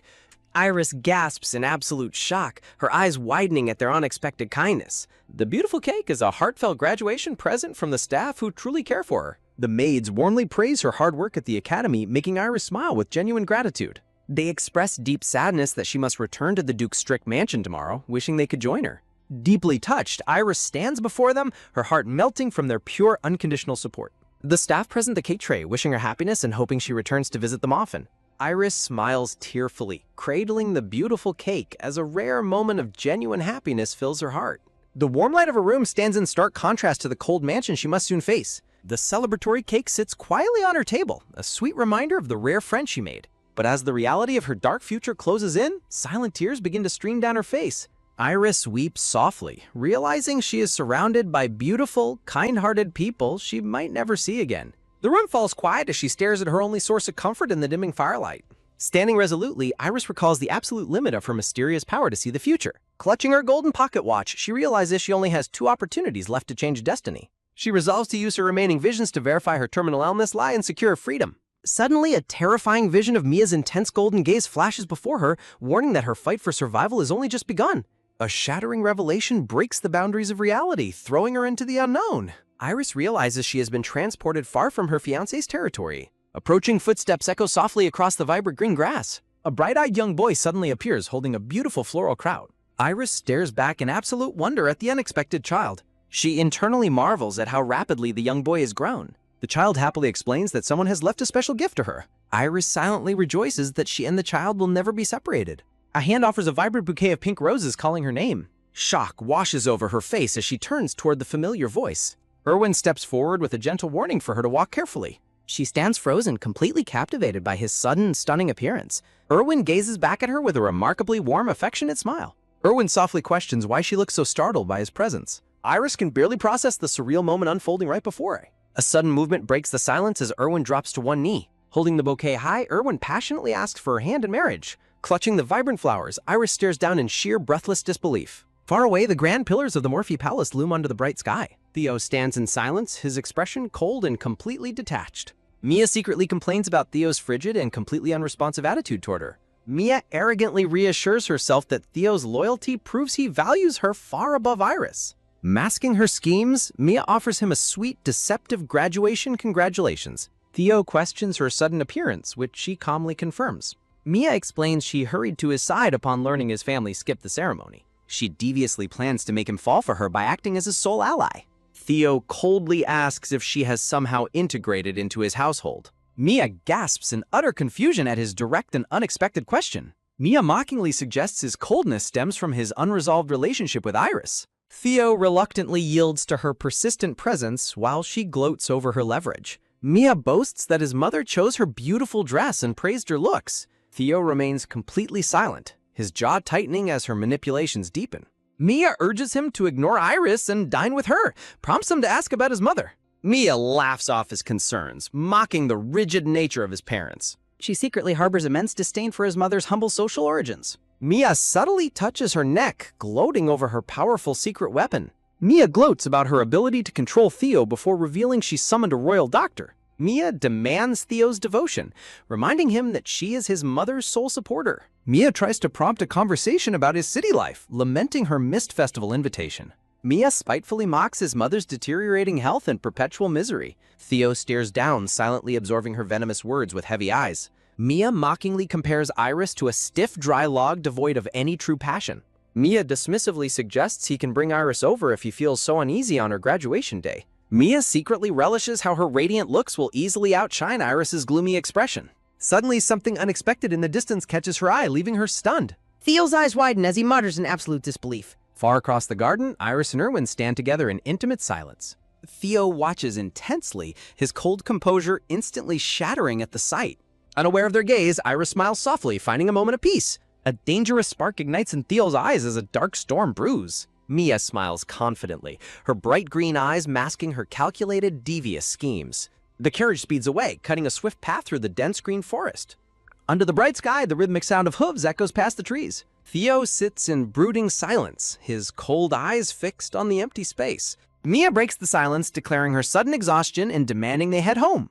Stunned by Theo's sudden resolution, Mia questions his silent and firm decision. Mia's composure cracks slightly as frustration washes over her elegant features. She bitterly questions his lingering concern for Iris, hiding her deep-seated jealousy. Instantly shifting tactics, she fakes gentle concern for his physical well-being. She swiftly orders the driver to return them directly to the Duke's estate. The carriage races onward, leaving the quiet forest roads behind. They finally arrive back at the imposing grand mansion of the Morphy family. Walking inside, Theo admits his previous anger was sparked by her ignoring him. Resolving to apologize, his path is suddenly blocked by the family's watchful butler. Hearing that Iris skipped dinner, Theo immediately decides to check on her. The stern butler watches him with an intensely suspicious and cold look. He boldly questions Theo's true loyalty, prompting a sharp and defensive retort. Backtracking quickly, the butler praises Iris's virtue to de-escalate the tension. Theo pauses, suspiciously questioning if the butler has been pressuring Iris as well. The butler feigns complete innocence, dismissively shrugging off the young heir's accusation.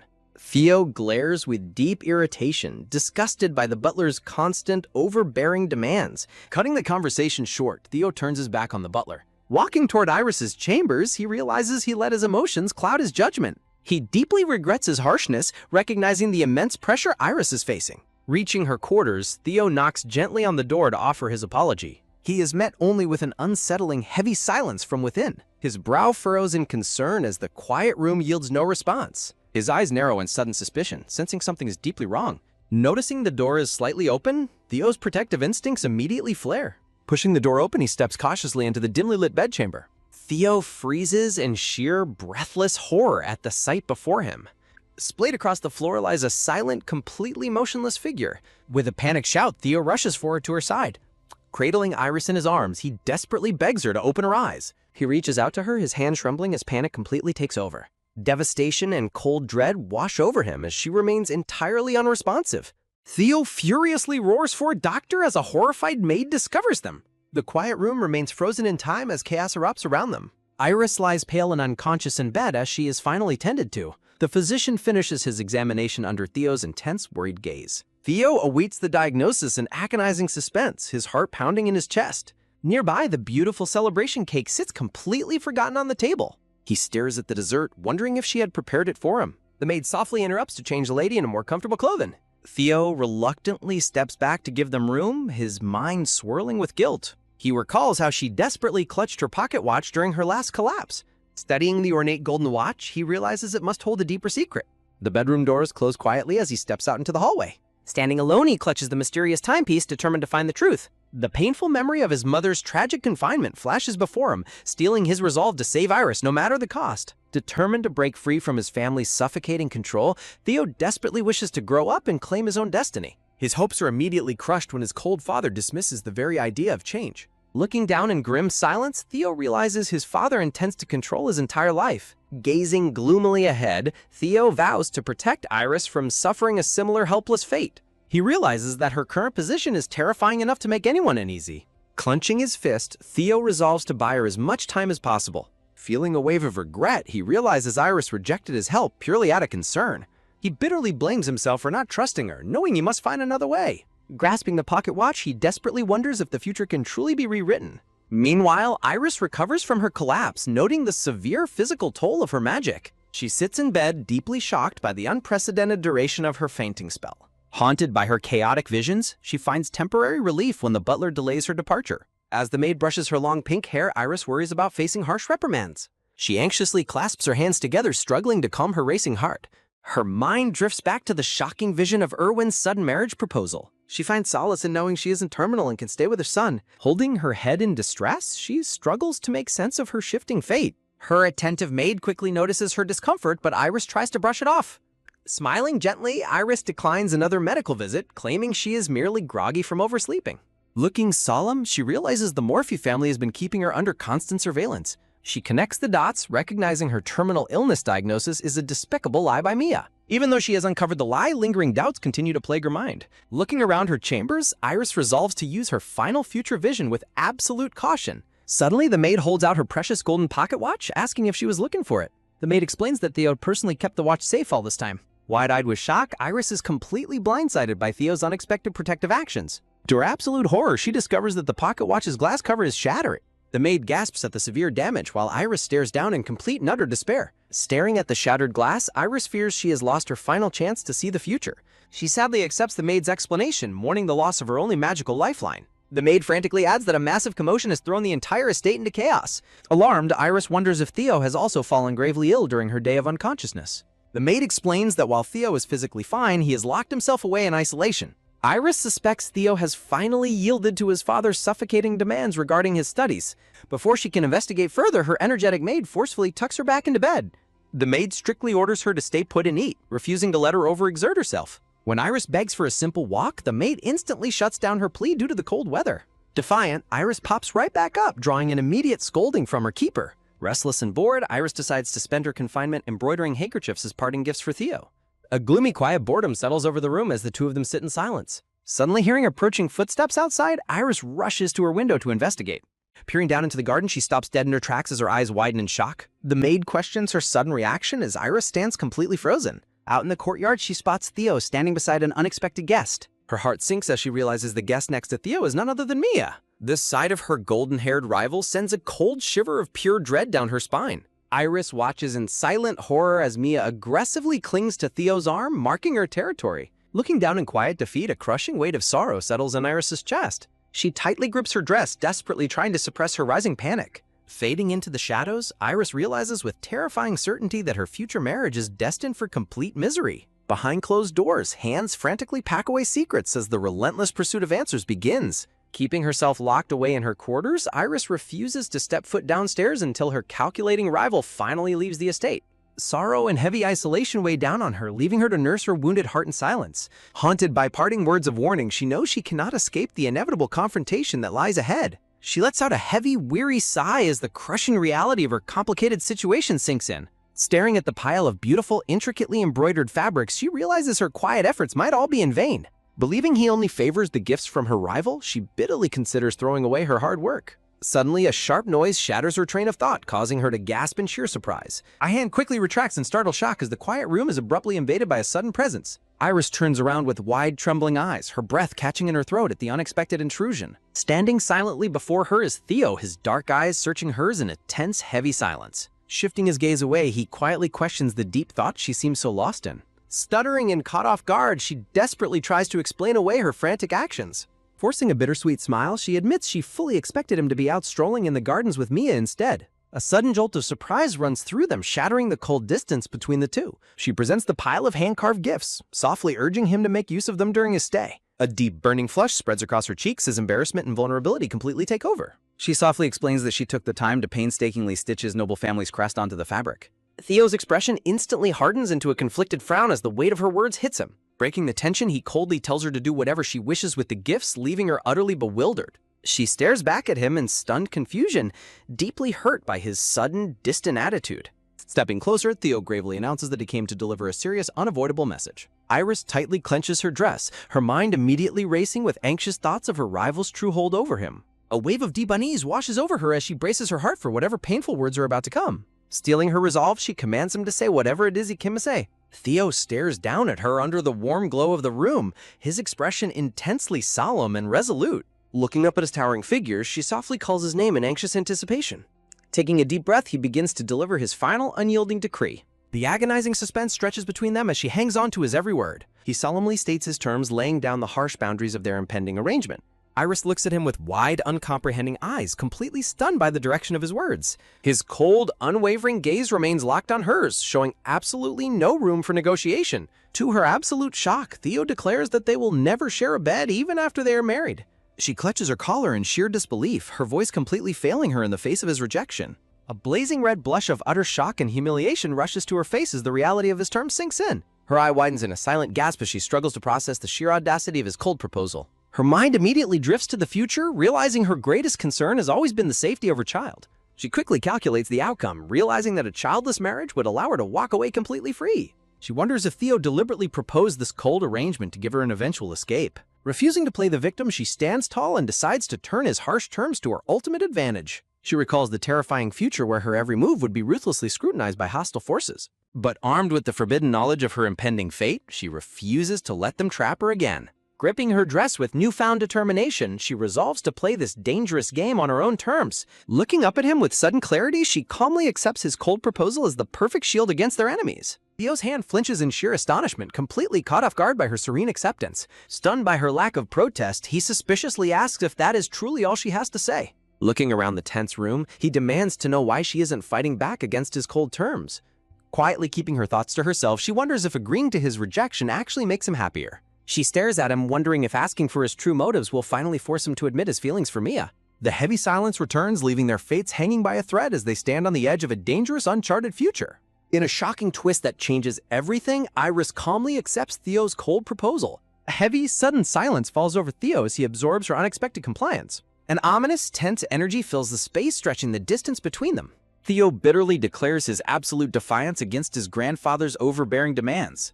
Turning back to her, he looms close with a sudden dark intensity. Iris struggles to comprehend his abrupt anger, wondering if any reaction is better than complete silence. She quietly agonizes over her unreadiness for motherhood and fears being a curse to her child. Theo defensively questions if she truly deems him unfit to be a father. Stunned by his sharp words, Iris desperately implores him to stop playing cool games. She tightly clutches her dress, silently reminding herself that he proposed this cold arrangement first. Theo retreats into a brooding silence, unable to defend his own conflicting emotions. She gasps in complete bewilderment as the emotional divide between them deepens. Staring at her, his eyes betray a deep-seated vulnerability he desperately tries to hide. Iris wonders if there is a hidden, painful secret behind his erratic behavior. Shifting his gaze away, Theo quietly admits he fears his presence means absolutely nothing to her. She strongly denies his fears, insisting that nothing could ever change her feelings toward him. Shocked by his raw confession, her breath catches as she struggles to reply. A quiet sorrow washes over Iris as she looks down in deep contemplation. She desperately wants to trust him as an ally, yet bitterly recalls his secrets regarding Mia. They stand frozen in a tense emotional deadlock, neither able to cross the distance. Breaking the heavy quiet, Theo softly warns her to be careful on her way down. Iris nods in quiet agreement, touched by his sudden display of concern. In a breathless moment, Theo's hand reaches out toward her, shattering her composure. Her eyes widen in pure shock at his sudden close proximity. Gently wrapping a warm shawl around her shoulders, he softly bids her to stay warm. His fingers display a surprising tenderness as he carefully fastens the delicate bow. A deep, burning flush rushes to her cheeks as her heart completely betrays her.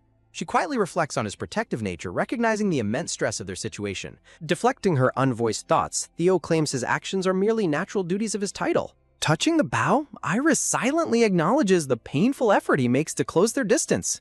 She softly urges him not to overexert himself while he quietly questions her devotion to him. Looking at him with a gentle smile, she warmly reassures him of his own worth. Moved by her unwavering kindness, Theo falls into a contemplative silence. Abruptly cutting the intimate moment short, he bids her farewell and turns to leave. Left alone, her heart thumps wildly as the lingering warmth of his touch consumes her. She struggles to compose herself, her face burning with a mixture of confusion and buried affection.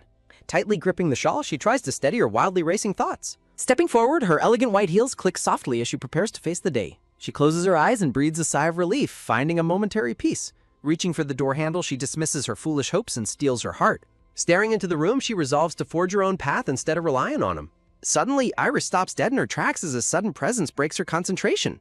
A familiar hand stops the door as a voice calls out her name, halting her. She gasps in shock as Theo unexpectedly pulls her into his space from behind. He bitterly questions why she is the only person who demands absolutely nothing of him. Looking up, she softly calls his name, completely overwhelmed by his raw vulnerability. Theo looks down with a painful intensity, his emotional walls completely crumbling away. In a breathtaking surge of passion, he sweeps her into a fierce, desperate embrace. He holds her as if she is his only lifeline in a world of suffocating pressure. Leaning into him, Iris softly promises he will succeed, leaving their fates beautifully and dangerously intertwined. The ultimate test of trust begins as doubts threaten to break them. She seeks comfort in his silent embrace, hiding her deep sorrow. Theo softly confirms the bitter truth of their shared reality. Iris looks up in sudden surprise at his unexpected gentle tone. She hesitantly reaches out, her hand resting over his heart. He pulls her into a tight, desperate embrace to protect her. Theo desperately begs for her reassurance as he strokes her hair. A wave of pure shock washes over Iris at his vulnerability. Iris clenches his coat, comforting him with a soft promise. She holds him close, earnestly wishing for his ultimate happiness. Tears well in her eyes, remembering all the pain he suffered. Her heart stops as Theo desperately begs her to stay with her. Startled, Iris pulls back to look into his pleading eyes. Theo looks down with a heavy, deeply conflicted expression of sorrow. Iris stares in quiet confusion, sensing a deeper pain within him. She questions if his sudden vulnerability stems from a hidden pain. The distance widens as they discuss the complicated nature of love. Iris quietly assumes Theo only values her as a supportive friend. Forcing a gentle smile, Iris bids him look forward to their wedding. Theo remains silent, watching her with a heavy, unreadable gaze. Turning away sharply, Iris prepares to walk out of his life. The heavy door clicks shut, sealing the growing divide between them. Outside, the maid looks surprised as Iris abruptly exits the room. Shivering in her dark blue cape, Iris steals her heavy heart. Iris voices her deep anxieties about returning to the cold Morphe estate. Looking back one final time, a wave of profound sadness hits her. She quietly bids farewell to the mansion that held her dreams. Upstairs, Theo stands frozen in place, unable to stop her departure. He stares blankly ahead, consumed by a deep sense of powerlessness. Watching her carriage depart, he struggles with his rising panic. Memories of their childhood flood his mind as the night deepens. Rage and desperation take over as he clenches his fist tightly. A sudden flashback reveals a dark secret from his past. Touching her necklace triggered a terrifying vision of the tragic future. The vision transports him back to a dark, desolate hallway. In the illusion, Theo frantically searches the mansion for Iris. His desperate cries echo in the dark as he seeks her. Suddenly, Mia appears with a chilling, triumphant smirk on her face. Mia coldly reveals that Iris has already run away from him. She mockingly insults Iris, expressing delight over her sudden disappearance. Horror strikes Theo as he realizes he is witnessing a future tragedy. He turns away in a panic, desperate to stop her departure. Mia tries to restrain him, but he demands she release him. Mia maliciously warns him that Iris will never return to it. She manipulates him, suggesting it's better to let Iris leave forever. Overwhelmed by anxiety, Theo desperately wonders what drove Iris away. Mia's unsettling gaze locks onto him, hiding her sinister intentions. She whispers that Iris fled to escape her suffocating fate.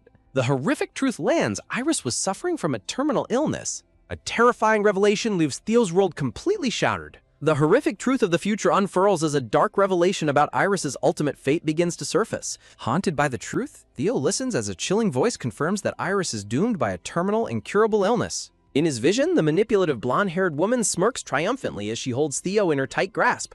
The devastating revelation strikes deep, sending Theo's heart into a frantic panic spiral of disbelief. Clenching his fist in agony, Theo finally understands why Iris suffered in silence, unable to even bear the weight of her clothes. The blonde woman continues to mockingly smile, relishing his sudden despair and utter helplessness. She mockingly questions his sudden concern, suggesting the Duke's mistress would be thrilled by his visit.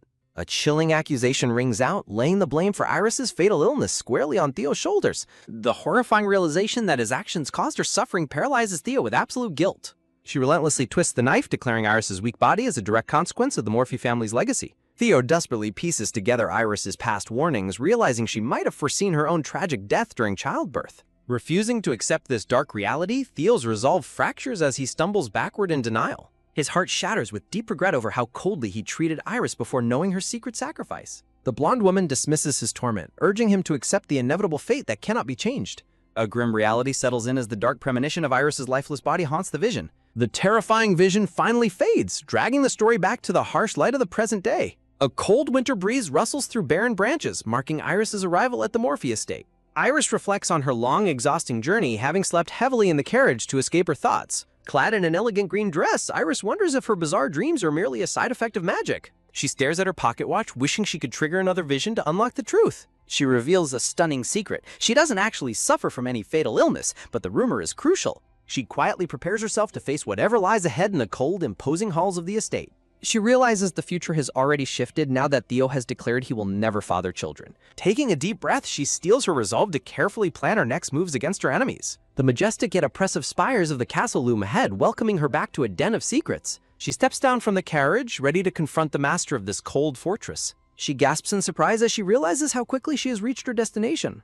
Duke Roe, the stern, gray-haired patriarch, stands waiting with an unreadable, cold expression. Iris notes how much time has aged them both, altering their paths forever. The patriarch questions her frail appearance, probing into her physical state with hidden motives. She calmly deflects his concern, claiming her weight loss is merely due to a poor winter appetite. She observes his surprisingly mild demeanor, noting how age seems to have softened his once furious temperament. Duke Roe strictly asks if she has maintained her rigid diet, to which she obediently complies.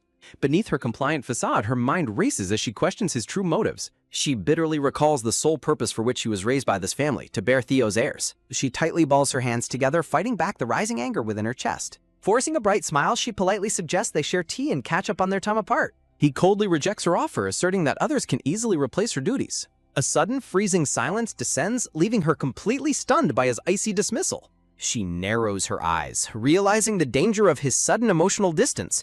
The dark, empty frames on the walls reflect the suffocating atmosphere of the castle. Walking through the silent corridors, she wonders why the castle feels so unnaturally quiet and bleak. She reflects on the gloomy atmosphere, unable to picture a happy child ever playing here. A heavy wave of loneliness hits her as she struggles to recall any warm memories of her childhood. The patriarch turns with a chilling grin, declaring her pale face now perfectly suits their family. Shaken by his ominous praise, she can only offer a quiet, hesitant response. He demands she rest immediately to prepare for a portrait painter arriving in 2 days. She freezes in pure shock, realizing this sudden portrait order holds a dark significance. Her anxiety spikes as she recalls that Duke Ro has never once commissioned a portrait during her entire upbringing. She remembers their hurried engagement, a calculated test that only occurred right before they entered the academy, leaving their fates hanging on a knife's edge. Shaken to her core, Iris is blindsided by the Duke's sudden demand for a new portrait. Iris realizes that even if she inherits the title, Theo will ultimately exile her for another woman. She fears her portrait will hang as a mocking reminder of her ultimate explosion. Confronting the Duke directly, Iris boldly suggests delaying the portrait session for now. Caught off guard by her defiance, the stern patriarch demands an explanation. Clutching her dress tightly, Iris suggests it is far better to paint her after she gives birth. The Duke mockingly remarks on her sudden maturity before Iris quietly apologizes. Dismissing her concerns, he coldly commands her to stay silent and obey his orders. He walks ahead, directing Iris to follow the butler for guidance. Under the grand, oppressive chandelier, Iris reluctantly agrees to follow his lead. Walking down the corridor, the Duke targets her with a sharp, sarcastic comment. Sensing his hidden malice, Iris silently reflects on how men always hide their true motives. Turning away with a swift movement, her mind races with growing resentment. Iris firmly resolves not to leave a single trace of herself behind for Theo. Guided down an unfamiliar hallway, Iris questions why she is being led away from her usual chambers. Her eyes widen in sudden realization as a deeper plot begins to unfold. Noting the headmaid's reverent smile, Iris realizes she is finally being treated as a duchess. 2 cheerful maids warmly welcome Iris back to the estate, eager to serve her. The maids playfully debate if they should now formally address her as their mature mistress. They reveal her room has been kept perfectly preserved under the Duke's strict instructions. Delivering his message, they urge her to rest and enjoy dinner in her private quarters. The maids share how deeply the Duke worried for her, leaving Iris highly skeptical of his sudden sentimentality. Iris suspects the old man is merely projecting his unresolved longing for Theo onto her. Brushing off her doubts, Iris prepares for a bath as the dark castle closes in. Rejecting their help, Iris announces she is going to visit Theo's mother, Lana. She recalls that Theo's mother has been cast out to a desolate villa in the suburbs. The brown-haired maid immediately freezes in terror, warning Iris against this dangerous visit. Iris responds with a heavy silence, her determination only growing stronger. She realizes the maid's sheer panic is proof of Lana's horrific neglect. Iris steels her heart, knowing she must care for Lana during her stay. She remembers how she and Theo once shared this cold, lonely exile together. Stepping inside the abandoned villa, she is greeted by a suffocating, silent darkness. Coughing violently, Iris is horrified by the thick layers of dust covering the neglected rooms. The sight of overgrown weeds and decaying furniture confirms no one has visited for years. Pausing in her tracks, Iris feels an ominous chill in the air. Iris demands to know who is responsible for this place, realizing the Duke banished all servants. She spins around in absolute shock at this deliberate, cruel abandonment. She desperately wonders how a sick woman could possibly survive here alone. She approaches a heavy, weathered wooden door at the end of the hall. Grasping the rusted handle, Iris struggles as she realizes the door is jammed shut. Calling out in panic, Iris shivers from the freezing, dusty air of the hallway. A faint creaking sound echoes from the other side of the door. A weak, trembling voice calls back from the gloomy depths of the room. The frail woman recognizes Iris's voice, struggling to open the thick curtains. Stepping forward quickly, Iris pulls open the dark curtains to let light in. Light floods the room, revealing the hidden horror within the shadows. Iris gasps in absolute shock at the heartbreaking sight before her. A frail, red-haired woman wrapped in tattered blankets smiles warmly, inviting Iris inside. Iris immediately commands her terrified maid to bring warm water and clean blankets. Despite the maid's warnings about the woman's unstable mood, Iris notices a warm stove heating the room. Under the weight of a heavy secret, Iris realizes she can no longer hide her true feelings. The 2 maids exchange panicked, terrified glances as the grim reality of the situation settles in. A tense silence hangs over the quiet corridor beneath the glowing chandelier. As the fireplace crackles softly, the frail mother warmly praises Iris's striking beauty. Sitting by the bedside, Iris politely accepts the compliment while hiding her heavy heart. She quietly reflects on Lana's enduring grace, finding her to be the sole beacon of beauty in this cold manor. Lana's eyes widen with sudden hope as she eagerly asks if her son is also arriving. Iris gently explains that Theo remains in the city to prepare for their upcoming wedding. A violent, sudden coughing fit racks Lana's fragile frame, shattering the brief moment of peace. Overcome with worry, Iris immediately resolves to call for a doctor to treat her. Holding Lana's freezing hands, Iris gently asks if she has taken her medicine. Lana weakly dismisses the medicine, questioning the point of prolonging a life filled with pain. Iris's chest tightens with dread as she realizes the mother has completely lost her will to live. The maid quietly whispers a dark truth, revealing how the Duke banished all servants in a fit of rage after the last doctor's visit. Iris realizes those painful words directly touch the Duke's lingering sorrow over losing his beloved son. The tragic truth is laid bare, revealing that the Duke fiercely blamed Lana for their son's untimely death. Clenching her fists in quiet fury, Iris refuses to stand by and watch a helpless sick woman suffer this cruel abandonment. Coaxing the mother to eat some warm soup, Iris decides to clean up the dusty room herself. A basket of fresh vegetables reveals that basic food supplies is still periodically delivered to the outbuilding. She surveys the messy, long-abandoned room, determined to bring some warmth back to the cold space. A bowl of hot, nourishing mushroom soup is prepared, offering a small comfort to the ailing mother. Lana smiles warmly, expressing her quiet joy at simply watching the girl's expressions. Iris offers a soft, reassuring smile, trying to ease the mother's burdens. Iris pauses with her spoon, gently noting how heartbroken Theo would be to see his mother in this state. Lana's eyes light up with pure, childlike excitement at the mention of her beloved son. While the mother happily anticipates their wedding and the adorable children they will raise, Iris freezes in silent torment over Theo's vow to never father a child. Iris stammers in quiet hesitation, unable to bring herself to shatter the mother's fragile hope. Lana joyfully reveals she has already chosen the perfect gender-neutral name, Adele, for their future child. Iris weakly agrees that it is a beautiful name, masking the deep sorrow in her eyes. A heavy wave of grief crashes over her as she faces the inescapable tragedy of her reality. Realizing it is futile to hope for a child Theo does not want, she resolves to keep this painful secret buried to protect Lana. Forcing a cheerful front, she urges Lana to eat the healthy soup and focus on her recovery. Lana struggles to write a personal letter to Theo, desperate to receive a direct reply from her son. Her trembling hands can barely hold the pen, forcing her to rest after writing only a few lines. Suddenly pulling Iris's dress, Lana desperately asks if she will be abandoned again once she falls asleep. With tears welling in her eyes, the fragile mother begs Iris to stay by her side. Iris softly comforts her, promising that she will remain right by her side. The scene shifts to the quiet, elegant study of her private chambers. Stepping inside, Iris's expression turns grim as she reflects on Lana's critically failing health. She stands in silent contemplation, knowing she must act quickly to save her. She walks toward the desk, determined to take matters into her own hands. Leaning on the table, she worries about the emotional burden this news will place on Theo. Sitting down, she prepares to write a crucial message to the city. Dipping her quill, she begins to draft an urgent letter to Theo. Her pen glides across the paper, spelling out the heavy truth he needs to hear. Meanwhile, a green-haired man looks up in sudden surprise under the warm afternoon sun.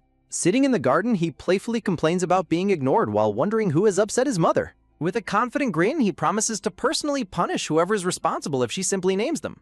The green-haired woman sighs in mild annoyance at his overly dramatic protectiveness. In a tender moment, she pats his head and admits his adorable nature makes it impossible to stay angry, setting the stage for an unexpected alliance that could change everything. The web of lies begins to unravel as his mother gently comforts him. He cautiously asks if her sudden irritation stems from the mysterious Morphe mansion. His mother sighs with deep frustration, revealing a country girl has been kicked out. He instantly recognizes the name Mia Craven, feeling his mother's tight leash tightening. His mother furiously bans the girl's name, refusing to let her stay. She reminds him of her plan to matchmake the girl with his cousin. She complains about the cousin's fierce rejection, which he quietly acknowledges. A sharp, calculating glance suggests a hidden scheme is beginning to form. He muses that an ambitious future duchess would never settle for a lesser status. Sipping her tea, his mother mockingly dismisses the country girl's social climbing. He smoothly placates his mother, advising her to ignore the banished girl. Changing the subject, his mother suddenly asks why he has been so gloomy. He nervously brushes off her concerns, struggling to mask his rising anxiety. She mockingly asks if her rejected confession of love ruined his graduation. After he denies any romantic interest, she pressures him to secure an inheritance. Sweat dripping down his face, he warns her that her greed is absurd. He falls into a heavy silence as painful graduation memories resurface. Staring at his reflection, he questions if all his suffering was necessary. He silently yearns for a life of freedom away from high society. His mother mockingly accuses him of being jealous of his older brother. She blunt force asks if he likes men, causing him to instantly panic. He confesses that he accidentally offended Lady Roca, the Duke's fiancée.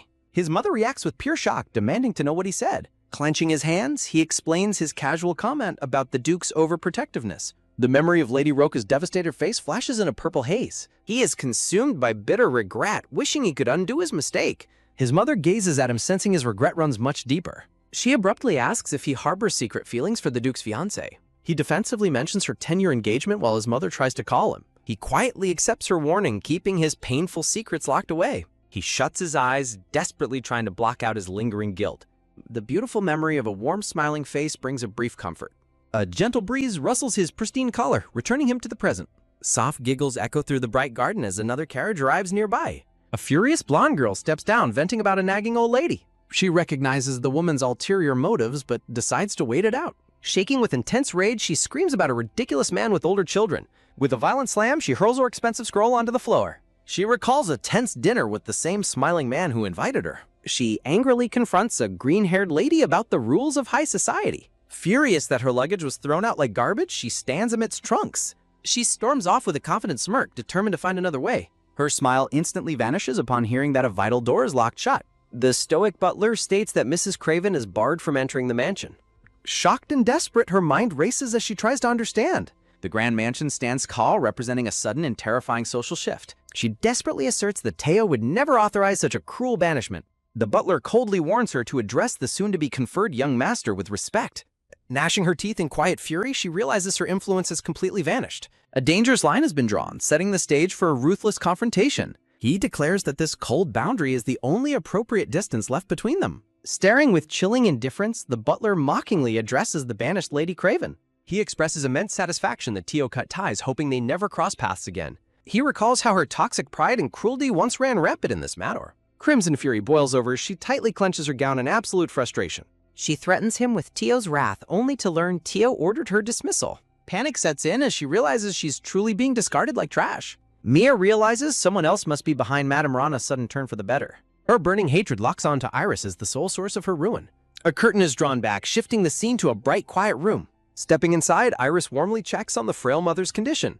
Lana responds cheerfully, prompting Iris to note her remarkably improved health. Lana gratefully credits Iris for bringing light back into her dreary life. Iris beams with relief, happy to see her efforts bearing fruit. A fresh, hearty meal is prepared to help Lana regain her strength. Lana quietly eats, accepting the warmth of the hot soup. The maids happily observe that Lana's cough has finally subsided. Lana explains that leaving the dusty, neglected room saved her failing lungs. Iris reassures her that she has plenty of time to visit. Deeply touched, Lana questions why Iris would spend her time on her. Iris quickly replies that she genuinely enjoys keeping her company. Lana praises Iris's kindness, unaware of the heavy silence it brings. Deep down, Iris feels her upcoming marriage to Teo is utterly meaningless. She knows Lana only wishes for her son's genuine happiness. She realizes Teo must marry a woman he truly loves to be happy.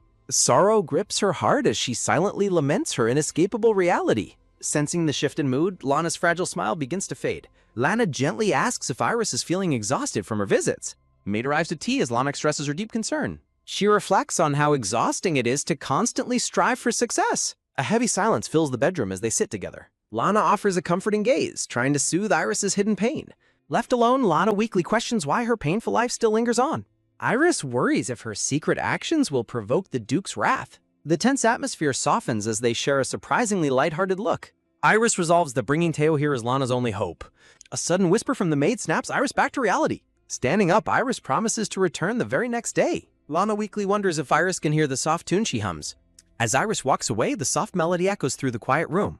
Lana gazes into the distance, lost in her own bittersweet thoughts. Intrigued by the melody, Iris decides to ask about it tomorrow. She makes her way down the grand, quiet staircase of the mirror. Behind her, the maids whisper about a sudden, shocking discovery. The maids quickly step forward to apologize for spreading false rumors. Iris warmly reassures them, downplaying her own knowledge of Lana's past. The servants whisper, wondering why Lana risked everything to pursue the Duke. A sudden realization halts her steps in the quiet corridor. She remembers the tragic fate of Theo's father, who died in exile. Stepping forward, she wonders if they ever regretted choosing love over status. Trapped in a web of anxiety, Iris dreads a future of endless misery. A sudden call shatters her deep thoughts, instantly putting her on high alert. The imposing Duke enters the room, his stern presence immediately commanding attention. Iris tries to diffuse the tension with a polite greeting while her maids panic in the background. The Duke responds with a piercing gaze, offering no warmth to her attempts at pleasantry. He coldly demands tea to soothe his headache, ignoring her question about where to serve it. Swallowing her anxiety, she submissively agrees to prepare the requested tea. Carrying the tea tray, she silently prays she has successfully managed to avoid his initial wrath. She exhales a tense sigh, knowing the Duke's quiet anger is still simmering. Bracing herself for whatever comes next, Iris gently knocks on his study door. She steps inside with a polite smile, announcing the arrival of his hot tea. Her heart aches as she notices his weak posture, realizing his health is rapidly declining. She carefully sets down the delicate green and white porcelain tea set. The Duke watches her every movement with a sharp, assessing look from his armchair. He abruptly orders her to take charge of the household affairs starting next week. He tells her to learn quickly as his remaining time on this earth is running out. Deeply saddened by his words, Iris insists that he still has a long life ahead of him. He scoffs bitterly, questioning if she's secretly wishing for his early demise. He advises her to be strict and calculating if she hopes to handle Theo in the future. A somber expression washes over his face as he ponders the heavy weight of his family's legacy. She meets his gaze with a soft, knowing smile, claiming she doesn't trust anyone easily. The Duke quietly sips his tea, finding a momentary solace in the warm beverage. She tells him she will prepare his tea at the exact same time tomorrow. He acknowledges her promise with a curt nod, accepting her daily presence. Leaving the room, Iris realizes how fragile he has become as she tastes the bitter tea. The Duke remains alone in his dark study, a solitary figure burdened by time. Iris breathes a massive sigh of relief, thankful she survived the tense encounter. Her worries immediately shift to Lana's care now that her schedule is about to be packed. A sudden loud commotion echoing down the hallway instantly breaks her train of thought. She gathers her dress and rushes toward the source of the chaotic noise. Peering through the doorway, Iris is utterly stunned by the scene unfolding before her. A furious scream pierces the air as an uninvited guest confronts Iris directly. Iris is frozen in shock, completely caught off guard by the unexpected intruder. Mia Craven glares with pure venom, her face twisted in absolute rage. Mia storms forward, her heavy footsteps echoing her utter lack of respect. She violently confronts Iris, accusing her of manipulating Theo into banishing her. Iris maintains her composure, refusing to let the girl's wild accusations break her calm facade. The head butler demands to know who let the banished girl back into the mansion. Mia screams at the staff, arrogantly asserting her right to enter whenever she pleases. Iris coldly tells her to leave her out of whatever drama she has with Theo. Enraged by Iris's indifference, Mia fiercely strikes the tea tray out of her hands. The Duke's precious teacup shatters into pieces on the floor with a loud crash. Panic immediately overrides Mia's anger as she realizes what she has just broken. A chillingly familiar voice demands an explanation for the chaotic noise. The Duke stands at the doorway, his terrifying presence instantly silencing the room. Both girls freeze in absolute terror, dreading his imminent wrath. Iris quickly takes the blame, claiming she dropped the hot tray by accident. Mia silently mocks Iris's foolishness, thrilled to see her taking the fall.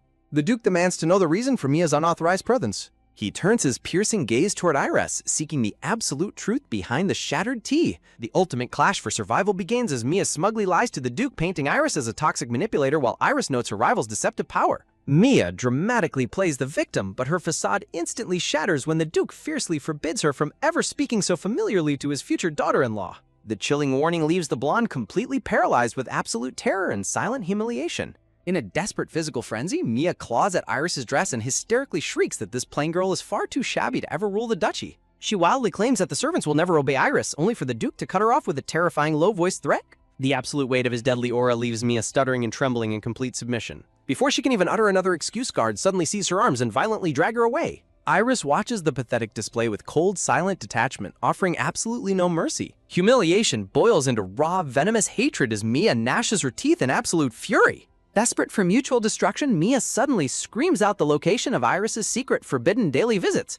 She exposes the shocking truth to the entire room, revealing that Iris has been actively defying the Duke's absolute orders. A cold sweat breaks on Iris's face as the crushing realization of her exposed secret sinks in. While Iris frantically searches for an escape, the Duke's deep, low voice suddenly summons his head butler. Believing she has successfully secured Iris's execution, Mia wears a sinister, victorious smirk. In a legendary plot twist, the Duke ignores Iris entirely and orders the immediate permanent eviction of Mia Craven. Iris stands frozen in complete bewilderment as the guards ruthlessly drag the screaming blonde toward the exit. Mia hysterically cries out to the Duke, desperately begging him to remember their close bond, but her pleas are completely ignored. He gazes coldly into the distance, declaring that his trust has never belonged to anyone.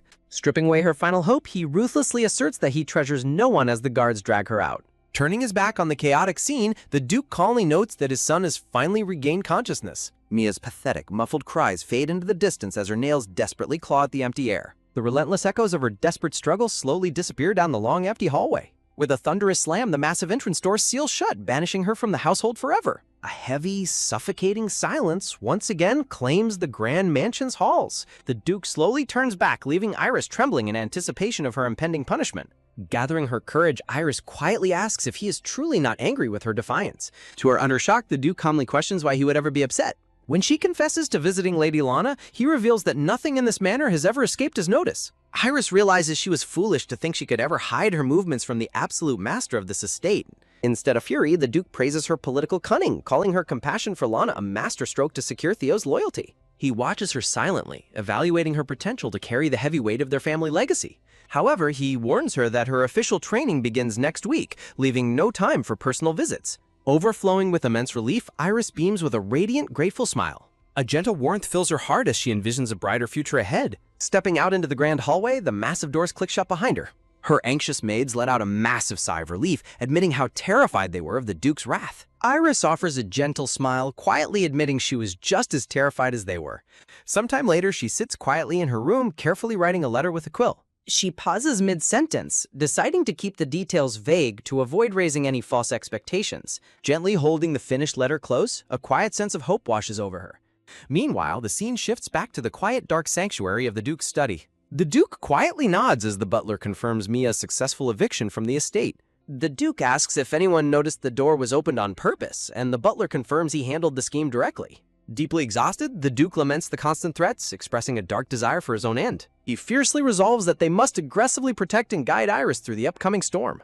The butler reports that Baron Craven's influence in the capital is also withered away. He then questions how they should handle the lingering matter of Lady Lana. The Duke coldly commands that they keep her barely alive, comparing her to a caged animal. The butler stares in stunned horror, chilled by the sinister depth of his master's words. A terrifying, silent grin spreads across the Duke's face, leaving their dark, ultimate intentions shrouded in chilling mystery. A gilded cage is still a prison, and keeping secrets locked away will only make the eventual explosion even more devastating. The transition of household power is officially set in motion as the Duke notes her perfect grasp of administrative affairs. The head maid hands Iris a highly classified ledger detailing the key servant families of the Morpay Duchy. Smiling knowingly, the elderly maid asks Iris if she already understands the true extent of these hidden power dynamics. Iris confirms her familiarity, noting she spent a massive portion of her life studying the estate's layout. Clasping her hands tightly, Iris silently recognizes that administrative competence alone cannot guarantee Theo's happiness. The maid's gentle smile falters as she senses a sudden, heavy shift in Iris's demeanor. Iris gasps softly, instantly realizing she accidentally voiced her deepest, most private anxieties aloud. A tense silence fills the room as the maid carefully processes Iris's sudden slip of the tongue. The maid quickly reassures Iris of her long preparation and highlights her unique close relationship with the Duke. Iris downplays the claim, visibly sweating under the immense pressure of handling the terrifying patriarch. Clutching her gown in sheer dread, Iris secretly wonders how the maid would react to the dark future. She silently wrestles with the terrifying memory of her eventual flight from this castle with the child. A sudden spark of desperate determination flashes within Iris's bright blue eye. Iris contemplates finding alternate ways to secure Theo's safety without being bound to childbirth. Gathering her resolve, Iris prepares to deliver the hot tea directly to the Duke's private chamber. Stepping into the grand corridor, Iris reminds herself that passive complaints about her physical frailty will change nothing. Holding the delicate tea tray, Iris decides that a direct confrontation is her only path forward. With every step down the lavish hallway, the crushing weight of her destiny presses heavily upon her shoulders. She arrives at the massive gilded doors of the Duke's private study. The white-haired Duke coldly acknowledges Iris's entry from his seat on the dark sofa. Iris offers a soothing lavender tea to aid his persistent insomnia, but the Duke dismisses the gesture entirely. Iris insists on the importance of his rest, prompting the bitter patriarch to question the value of longevity. Remorse fills the Duke's eyes as he bitterly regrets not dying before his own child's tragic demise. Iris is utterly stunned by the sudden dark shift in his temper. The Duke bluntly declares his sole purpose for bringing her to the capital was to quickly secure Theo's heir. He coldly reminds her that producing a child is the non-negotiable requirement for ruling his castle. The Duke calmly sips his warm tea, completely unfazed by the emotional wreckage he has caused. Blinking back tears of pure shock, Iris struggles to maintain her composure under his chilling expectations. The Duke warns her of the perilous political storms ahead and demands she protect the fortress after his death. He firmly instructs her to bear their child as soon as possible to secure the lineage. Trapped by his absolute command, Iris remains utterly speechless as the trap closes around her. The Duke's icy blue eye narrows as he demands an immediate answer to his decree. Iris reluctantly submits to her fate, acknowledging that this painful duty is her sole reason for existence. The dark reality settles in. She is bound to raise the next generation while Theo dominates the political center. A wave of quiet despair washes over Iris as her idealized future is thoroughly shattered.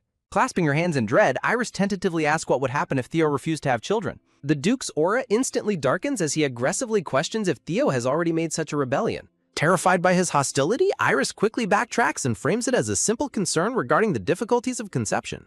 The Duke harshly reminds Iris of her purpose and orders her to manipulate Theo into compliance. Cornered by his absolute authority, Iris can only whisper her compliance to his terrifying demands. The Duke abruptly dismisses the heavy topic, ordering her to rest before an afternoon portrait painting session. Iris forces a polite, empty smile to mask the absolute turmoil raging within her heart. With a resounding click, the heavy double doors shut behind her, releasing her from his suffocating presence. Stepping into the grand hallway, Iris is suddenly distracted by the sound of hushed voices nearby. She overhears the mansion's maids gossiping about Lady Craven's eviction and a massive scandal involving Baron Craven's illegitimate heir. The servants whisper about the Duke's terrifying foresight in leveraging secret naturalization records to crush his political rivals. Iris finally understands the complex scheme behind the Craven family's sudden ruin, quietly thanking the servants for the information.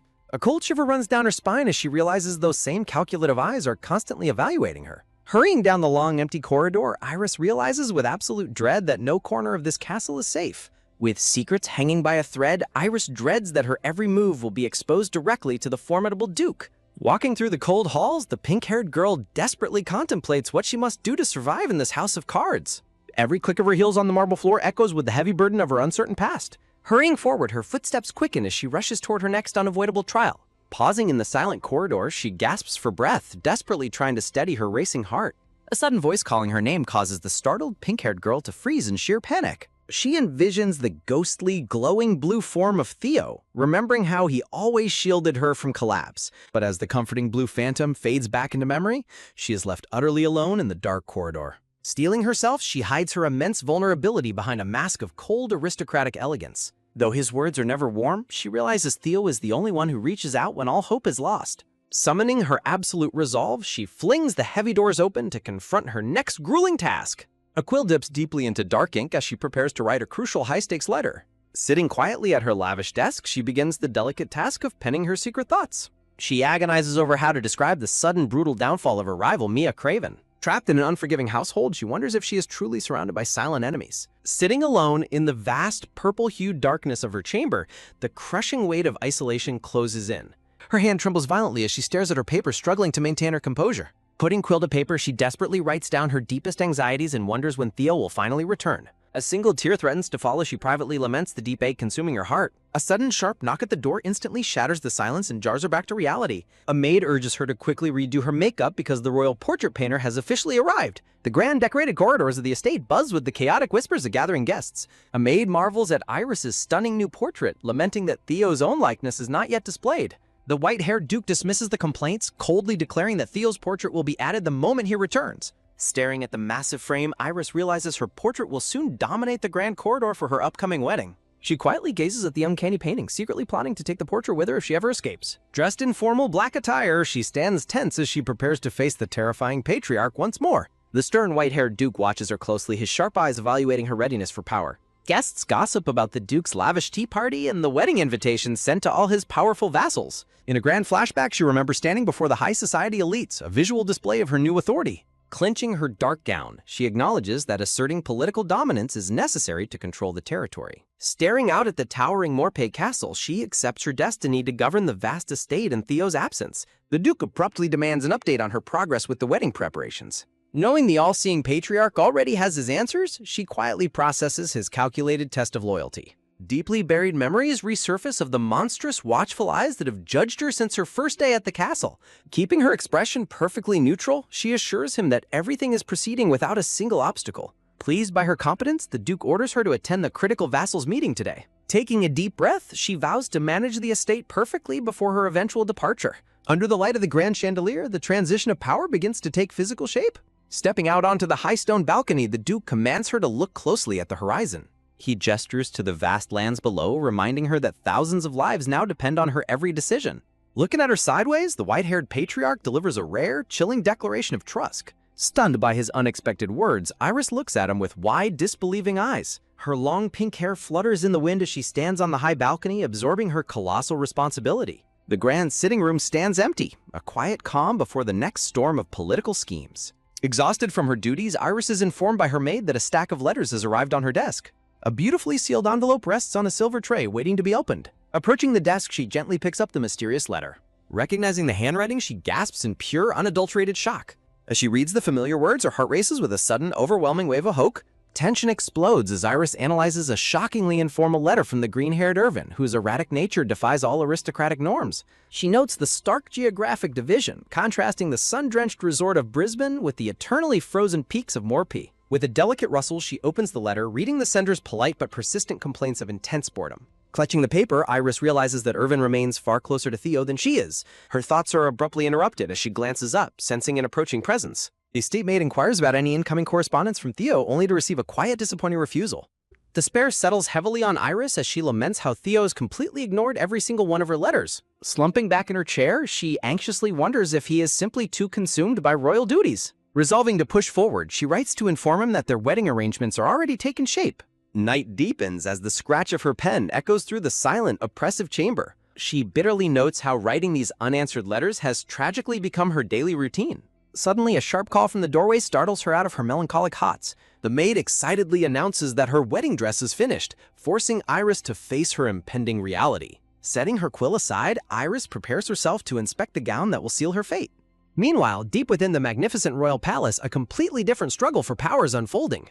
Golden light spills across the lavish corridors where secret administrative meetings take place. An administrative official strides purposefully through the halls, carrying the weight of the crown's secrets. He wears the symbolic white rose boutonniere, the distinctive mark of a newly appointed royal official. This formal emblem serves as essential proof of identity within the vast labyrinthine palace grounds. At the pinnacle of this hierarchy stands the elusive crown prince, managing his massive inner circle. Securing a position directly assisting the royal heir is the ultimate path to supreme political power. A heavy door creaks open, signaling the arrival of a highly anticipated visitor. Theo enters the private chamber, his expression cool, calculated, and entirely unbothered. Across the room, a pair of booted feet rest lazily atop a polished desk. The arrogant, blonde-haired crown prince greets him with a smug, mocking smile. Theo mentally recoils at the prince's casual attempts to treat him like a close companion. The prince immediately demands that Theo rapidly process a massive stack of official documents. He petulantly complains about Theo's insistence on proper protocols instead of just blindly stamping the papers. Theo reflects on how the prince's insufferable, demanding attitude has not changed since day one. Though Theo initially struggled to control his irritation, he has begrudgingly grown accustomed to the prince's antics. When the prince orders him to bend the rules, Theo firmly shuts down any legal compromises. The prince questions why Theo is in such a frantic hurry to finish a month's worth of paperwork. Narrowing his sharp golden eyes, the prince begins to closely scrutinize the official's true motives. He gestures toward Theo's heavily bandaged hand, warning him to be far more careful. The brown-haired assistant boldly points out that the prince is entirely to blame for Theo's injury. The scene shifts to 1 week prior, when Theo first arrived at the crown prince's palace. In a sudden crisis, Theo had reflexively caught the falling prince, fracturing his own hand in the process. Back in the present, the prince urges the injured official to take immediate paid sick leave.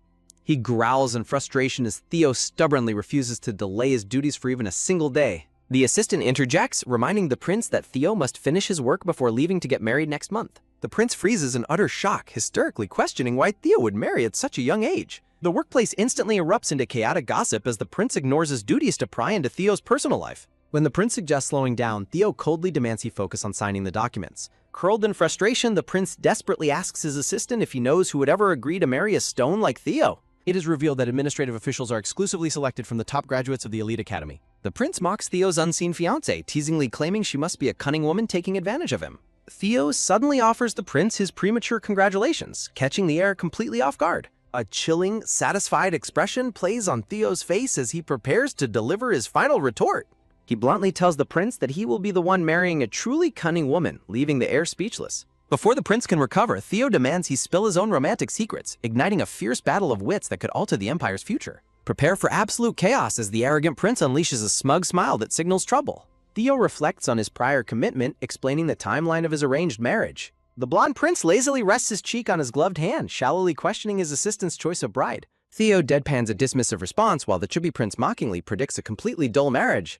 The prince narrows his gold eyes, carefully analyzing Theo's reaction for any signs of hidden emotion. Dropping his playful demeanor, the prince sternly challenges Theo to call off the wedding before it is too late. The blonde royal warns that proceeding with a passionless marriage will lead to lifelong regret. Theo stubbornly defends the arrangement as a long-decided duty, but the prince urges him to prioritize his own life. The prince suggests Theo's rising political status allows him to easily find a far more advantageous partner. A sudden spike of silent anger causes Theo to tightly clench his hand. Theo mentally contemplates the prince's warning about calling off the wedding if he is truly unhappy. Theo hesitates, finding himself momentarily unable to articulate his true feelings. The scene shifts to a beautifully arranged dessert tower as the relentless march of time leaves only a single month before the wedding. Dressed in a stunning dark gown, Iris prepares herself to face the territory's high society. Iris hosts her very first official tea party to secure the crucial political loyalty of the vassals. The gathered noble ladies exchange tense, awkward glances under their new host's watchful eye. Hostile murmurs ripple through the crowd as the gossiping guests evaluate Iris's worthiness. With a quiet, dramatic rustle of her purple skirts, Iris steps forward to command the room. Iris delivers a flawless, dignified welcome speech to her highly skeptical guests. The guests watch her closely, silently searching for any sign of weakness or hesitation. A cunning noblewoman in a green dress deceptively encourages Iris to drop her formal guard. Iris gracefully handles the bait, positioning herself as a humble learner among them. The snobbish guests continue their thinly veiled verbal attacks, testing Iris's resolve.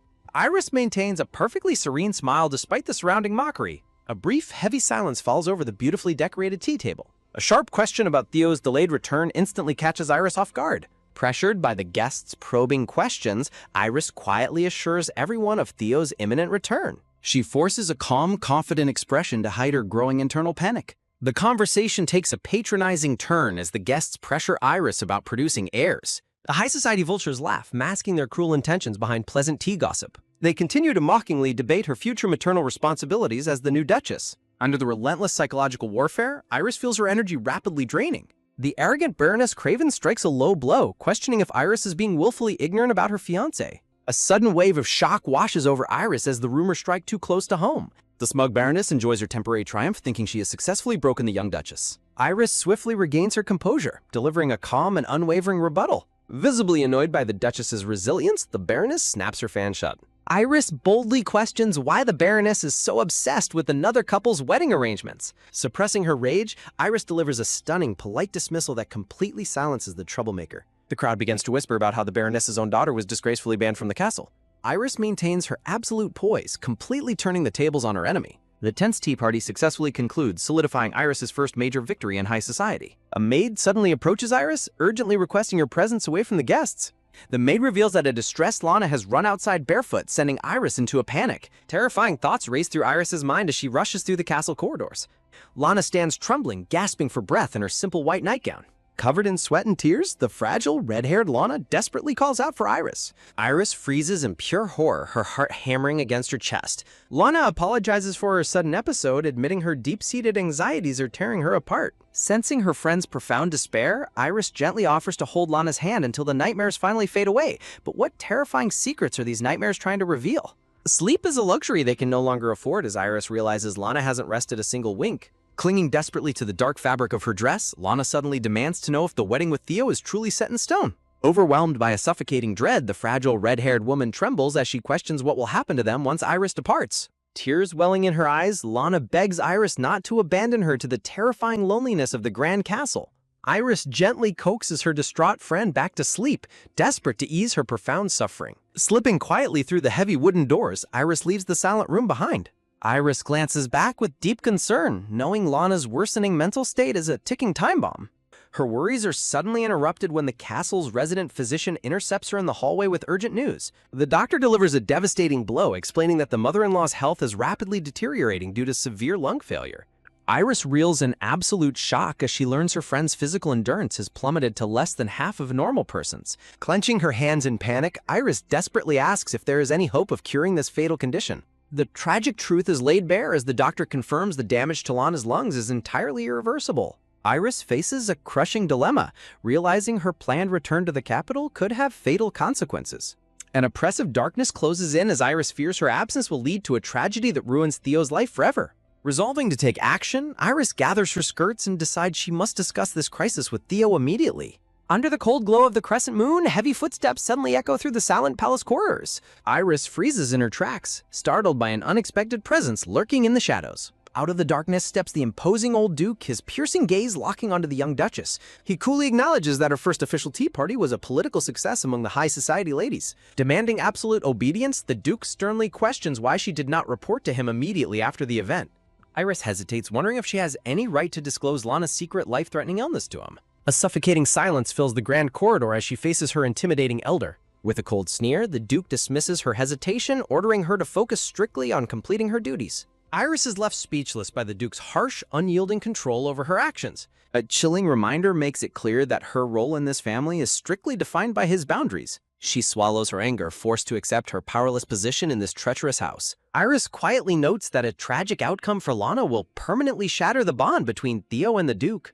Glaring down at her, the Duke mockingly asks if she is truly acting out of concern for his family. He grudgingly notes her sharp intellect but warns her not to overestimate her position. Walking away, the Duke leaves her with a heavy, guilt-laden warning about the family's dark past. Left entirely alone in the massive corridor, Iris trembles under the overwhelming psychological pressure. Tears prick her eyes as she struggles to maintain her composure in this hostile environment. Before vanishing, the Duke drops a massive bombshell, revealing that Theo has already left the capital. Iris's heart hammers with anxiety as the countdown to her wedding suddenly accelerates. Determined to survive, Iris steels her resolve to do whatever is within her capability to protect those she loves. Returning to her chambers, Iris quickly sheds her heavy formal wear for a simple dress. Iris ties up her pink hair, preparing to spend the night keeping watch over her fragile friend. Her loyal maid urges her to rest, warning her that looking exhausted will ruin her wedding day. Disregarding the warning, Iris slips out into the dark corridors, determined to check on Lana. She quietly navigates the dimly lit palace, her footsteps echoing softly in the silence. Carrying a single lantern, Iris approaches the quiet bedroom.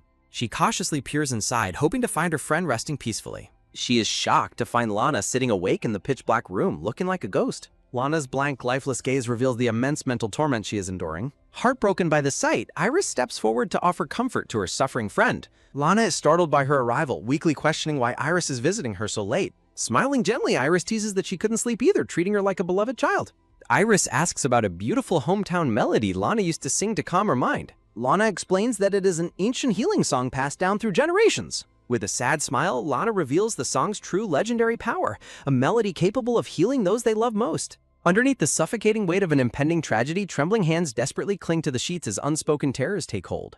Looking back on her family's legacy, Iris reflects on how her parents taught her to respect and cherish foreign cultures. The quiet room holds its breath, draped in the elegant silence of a house guarded by ancient secrets. Soft whispers of history linger around the decorative birdcage, adding a strange tension to the quiet evening. Lana passionately explains her relentless daily effort to preserve the sacred melodies of her extinct heritage. Lana reassures Iris with a warm, determined smile, insisting she remembers every note with absolute clarity. Raising her hand into the warm light, Lana vows that the healing ancient melody will never fade from her memory. Sensing a deeper mystery, Iris gently questions if the legendary song has ever actually saved a dying soul. A heavy silence falls over Lana as her gaze shifts away, leaving the young Duchess to wonder what she is hiding. A sudden sharp thud echoes down the darkened castle corridor, instantly shattering the peaceful nighttime silence. Bone-tired and overwhelmed, Iris returns to her pitch-black chambers, completely drained from her relentless political trials. Barely having enough strength to navigate the dark room, Iris prepares to strip off her heavy gown.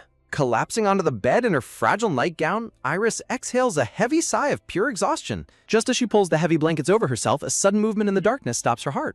Reaching out blindly, Iris gasps in shock as her fingers touch a warm, muscular chest right beside her. Absolute terror spikes through Iris's veins as she realizes she is not alone in her bed. Before she can scream for help, a massive, firm hand clamps tightly over her mouth to silence her. Iris struggles desperately against the powerful intruder, only to find herself pulled into a tight, commanding embrace. A familiar voice whispers in her ear, urging her to quiet down and revealing his true identity.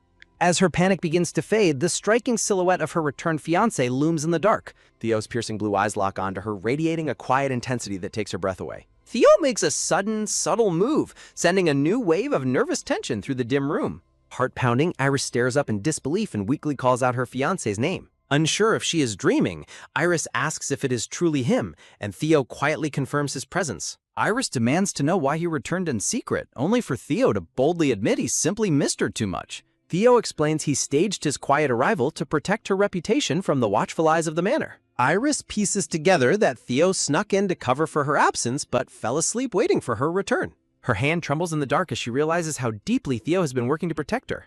Gently reaching out, she softly touches his face to assure herself that this moment is entirely real.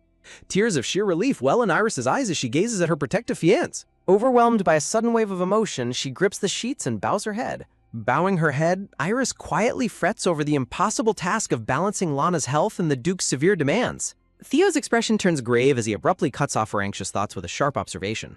The atmosphere shifts to pure embarrassment as Theo suddenly points out her highly revealing lace-trimmed sleepwear. Iris blushes a crimson red, frantically screaming that she had absolutely no idea he was in her bedroom. Stuttering in pure panic, Iris desperately tries to cover herself and insists this is not her usual attire. She internally curses her terrible luck for choosing this exact night to sleep in such fragile nightwear. Theo stares down at her in heavy, loaded silence, his dark gaze unreadable. Scrambling to pull away and find a change of clothes, Iris loses her footing in her frantic haste. Before she can fall, Theo catches her in a swift, incredibly secure embrace that brings them chest to chest. Trapped against him, Iris's face burns red as the intense physical closeness leaves her completely paralyzed. The bedroom falls completely still, thick with a sudden, electrifying romantic tension. Theo gently strokes her long pink hair, sending a warm shiver straight down her spine. With her heart hammering wildly, Iris wonders why on earth he refuses to release his tight grip. Iris attempts to stammer out her gratitude, but a sudden loud rustling noise cuts her off. To her utter shock and confusion, Theo abruptly bundles her up like a massive burrito inside the thick blanket. Left completely immobilized in her soft cocoon, Iris demands to know what he is doing. Theo calmly explains that he wrapped her up to prevent himself from getting any further distractions. Snuggling deep into her blanket cocoon, Iris is left completely overwhelmed by her own burning embarrassment. Dropping his playful demeanor, Theo leans in close and sternly demands to know where she was wandering so late at night, but will she dare reveal Lana's deadly secret? A chilling realization suddenly strikes Iris, freezing her in absolute terror. She desperately urges Theo to understand that Lana's life is in critical danger right now. Theo's blue eyes widen in sheer shock as the terrible truth sinks in. Iris gently explains that his mother's fate is entirely in his hands. A heavy, suffocating silence stretches between them as the dark reality settles in. Outside her room, the palace corridor remains quiet, masking the storm brewing inside. His voice trembling with rage, Theo asks if his mother was truly left to rot. The grim shadow of his mother's complete isolation looms heavily over them. Iris warns that confronting the Duke will only worsen his mother's tragic refusal of care. Theo fiercely clenches his fist, his heart breaking over his mother's forced isolation. A dangerous spark of quiet fury ignites within his sharp blue eyes. Deeply saddened by his immense pain, Iris bows her head in sorrow. Theo lets out a bitter, mocking laugh at their family's twisted cruelty. Iris desperately reassures him that the Duke has already begun altering his severe commands. Theo's expression darkens as he questions if she expects him to forgive his father. Fearing his escalating anger, Iris quickly backtracks to clarify her true intentions. Clutching her blankets tightly, Iris decides it is best to remain silent. Theo softly expresses his gratitude, finding a fleeting moment of peace with her. Resolving to take action, Theo turns away to handle his mother's rescue alone. Iris is left entirely alone, her heart heavy with anxiety for him. A long, tense night passes as heavy clouds drift across the dark sky. Sunlit morning arrives, bringing a deceptive calm over the quiet duchy. The peaceful morning is shattered as frantic commotion echoes from down the hall. A panicked maid bursts in, gasping that Theo and the Duke are clashing. Iris freezes in absolute terror, fearing her own advice triggered this violent dispute. She desperately prays they can find common ground before their impending wedding. Inside his private study, the stern old Duke sits in calculating silence. Stealing her resolve, Iris prepares to face the formidable elder once more. The massive chandelier hangs silently above, casting long shadows over their meeting. Massaging his temples, the Duke demands to know the truth of Lana's illness. He coolly questions whether Iris revealed the secret to Theo during their meeting. Iris firmly defends her actions, declaring Theo has every right to know. The Duke studies her, highly surprised by her unwavering, bold stance. He grudgingly admits her relationship with his son is stronger than he realized. Iris watches him closely, trying to anticipate his next unpredictable move. A sharp, calculating focus returns to the elder's piercing blue eyes. The Duke drops a massive bombshell, revealing Theo's plans to bring Lana back. He quietly confesses his deep hope that Lana still harbors affection for him. Iris urges him to seize this perfect opportunity to finally reconcile with Theo. The Duke shakes his head, revealing her assumption about their argument is entirely wrong. Iris gasps in complete shock as her carefully laid plans fall apart. He reveals he already agreed to Lana's return to protect his bond with Theo. Bewildered, Iris demands to know what they are actually fighting about. The Duke poses a startling question, wondering what if Theo refuses to have children. Iris's heart hammers with anxiety as she fears his reaction to the truth. The Duke dismisses her, demanding she find the truth directly from Theo. Her hand trembles in fear over the dangerous secrets between father and son. Walking away, Iris desperately hopes this dangerous conflict will pass them by. Alone in his grand study, the Duke remains deeply lost in thought. He quietly hopes Lana will soon return to where she truly belongs. Shocking secrets unravel as Iris confronts a truth she was never meant to discover, faltering over her words when faced with the Duke's sudden confrontation. The old Duke sternly demands to know who will maintain appearances and escort the family if she leaves. Yielding to his crushing authority, Iris reluctantly bows her head and promises to obey his harsh command. With a sharp click, the heavy doors slam shut, sealing her fate inside the quiet corridor. Walking away, Iris marvels at how much the Duke is softened, noting he would have never agreed to this before. A sudden clatter echoes through the silent manor as a fresh tray of tea is carefully prepared. Fueling her resolve to never give up, Iris hastens to quickly prepare Lady Lana's travel luggage. High-stakes tension mounts as plans for a sudden journey to the capital begin to take shape. Iris meticulously organizes every detail of the room to ensure nothing of value is left behind. Pausing in her tracks, she senses a quiet presence lingering behind a nearby door. Cracking the heavy door open, she cautiously peers inside and calls out for Lady Lana. Inside the dimly lit chamber, she discovers Theo keeping a silent, protective watch over his bedridden mother. Relieved to see them together, Iris realizes she can finally step back from her constant care duties. Her sudden departure catches the maid off guard, who quickly asks if something is wrong. Walking down the corridor, Iris remains shocked by how abruptly the Grand Duke decided to return. She quietly reflects on his silent arrival, keeping his return a total secret from the household. She reassures herself that keeping Lana hidden in the main manor was the absolute right decision. Watching the closed door, Iris wonders if the long-separated mother and son have finally found peace. A sudden, breathtaking memory from the previous night flashes through her mind, stopping her cold. The lingering magical warmth of Theo's tight embrace returns to overwhelm her senses. Blushing a furious crimson, Iris frantically covers her face to hide her intense embarrassment. The sudden sound of approaching footsteps instantly shatters her romantic daydream. Iris chides herself for being far too sensitive over her private fluttering feelings. Gasping in surprise, she looks up to find a stranger standing directly in her path. A mysterious blonde guest stands before her, looking down with an incredibly amused smirk. The young man lets out a cheerful chuckle at her startled and defensive reaction. Iris demands to know his identity, only for the blonde stranger to reveal he is Theo's close friend from the capital. Highly skeptical of his claims, Iris doubts his story since she knows all of Theo's true allies. The blonde guest silently studies her, amused by how well Theo hid such an extraordinary beauty. Maintaining her noble poise, Iris coldly reminds him to observe proper etiquette as a guest.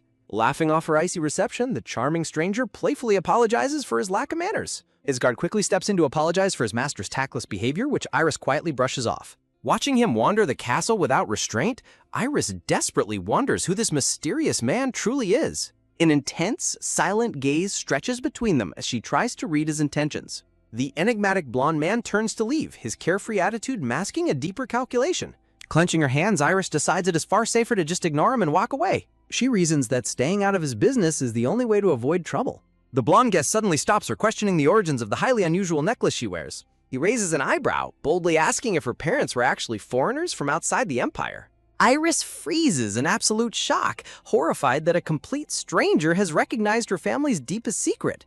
The guest explains his worldly profession allows him to recognize rare ancient items from foreign cultures. He notes her parents must have been highly knowledgeable about lands far beyond the empire's borders. He flashes a bright, friendly smile, trying to ease the sudden, suffocating tension between them. Brushing past him in a panic, Iris struggles to maintain her composure as her past threatens to catch up. A vivid memory of her sacred foreign heritage flashes back, threatening to expose everything she has hidden. The blonde man's playful facade completely vanishes, replaced by a chillingly sharp, dangerous focus. Seeing her sudden, pale expression, the guest becomes startled and asks if she is all right.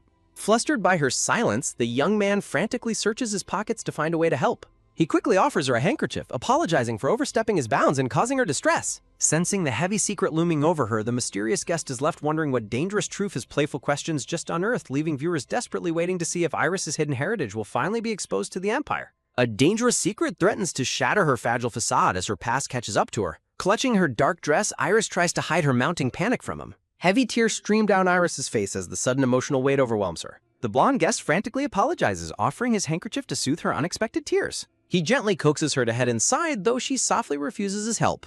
Escaping his gaze, Iris hurries back to her room in absolute distress. Quiet shadows stretch across the empty manor as she seeks solitude. Heartbroken sobbing echoes through the silent hallways of her private quarters. Iris collapses onto her bed, completely crushed by her painful memories. She weeps bitterly, grieving her lost parents and her heavy secret heritage. Gripping the bedsheets tightly, Iris blames herself for being a terrible daughter. A familiar voice suddenly calls her name, startling her out of her despair. Iris quickly turns around, trying to wipe away her fresh tears. She is stunned to see Theo standing quietly in her doorway. A tense, silent stare passes between them as Theo studies her tear-stained face. Theo coldly instructs her to eat in her room while he handles the arriving guests. Knowing the guests are here for their wedding, Iris wonders if she should hide her face. Theo suggests using an ice pack to quickly soothe her swollen eyes. Iris looks up in silence, deeply hurt by his distant, detached tone. Theo dryly claims he is only looking out for her well-being.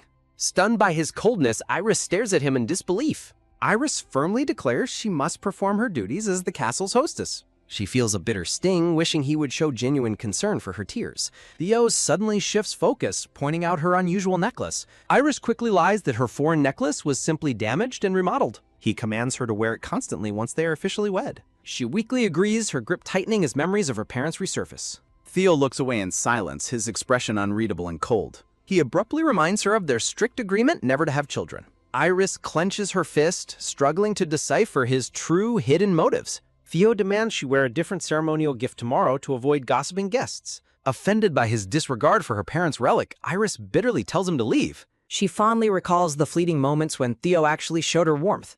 Iris sadly concludes she was mistaken about them growing closer. Theo stands in silent contemplation, hiding his own complex emotions from her. A deep sigh escapes her lips as she is left alone once more. Iris quietly reflects on how perfectly Theo fits the icy northern region.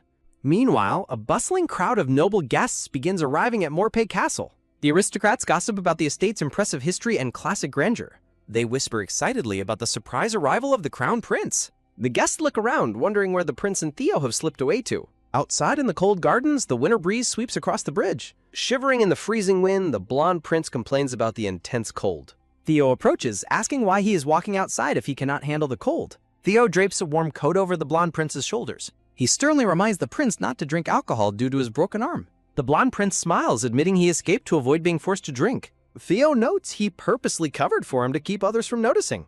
The blonde prince asks if his arm is healed, thanking Theo for his sharp perception. He playfully wishes Theo would put the same effort into his official duties, leaving viewers eager to see how this mysterious alliance unfolds at the upcoming wedding. Theo bluntly confirms his chillingly calculated decision, solidifying his absolute control over the situation. Despite the severe pain of his unhealed wounds, he admits to recklessly tearing away his protective bandages too early. The blonde prince lets out a weak cough, struggling to hide his physical exhaustion from his companion. He stubbornly downplays his failing condition, insisting that he is perfectly fine despite his obvious strain.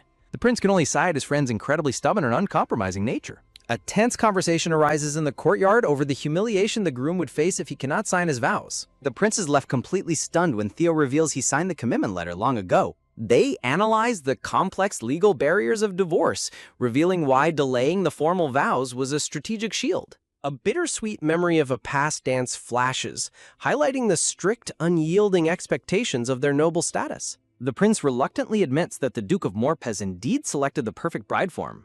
While gossiping nobles debate her upbringing, they whisper that her flawless elegance stems from her true noble bloodline. Theo coldly asserts that in their high society world, calculated political marriages always override personal feelings. Dismissing the prince's warnings about their unprecedented arrangement, Theo abruptly leaves to manage his arriving guests. The prince asks if Iris is truly all right, raising concerns about her fragile state under the wedding stress. In a hushed whisper, the prince confesses to being the one who drove Iris to tears in the garden. Theo's dark eyes narrow with hidden rage upon discovering the true culprit behind Iris's breakdown. When the prince jokingly warns that love is making him look terrifying, Theo flatly rejects the notion. He darkly explains that his intense obsession is far from a sweet, gentle emotion like love.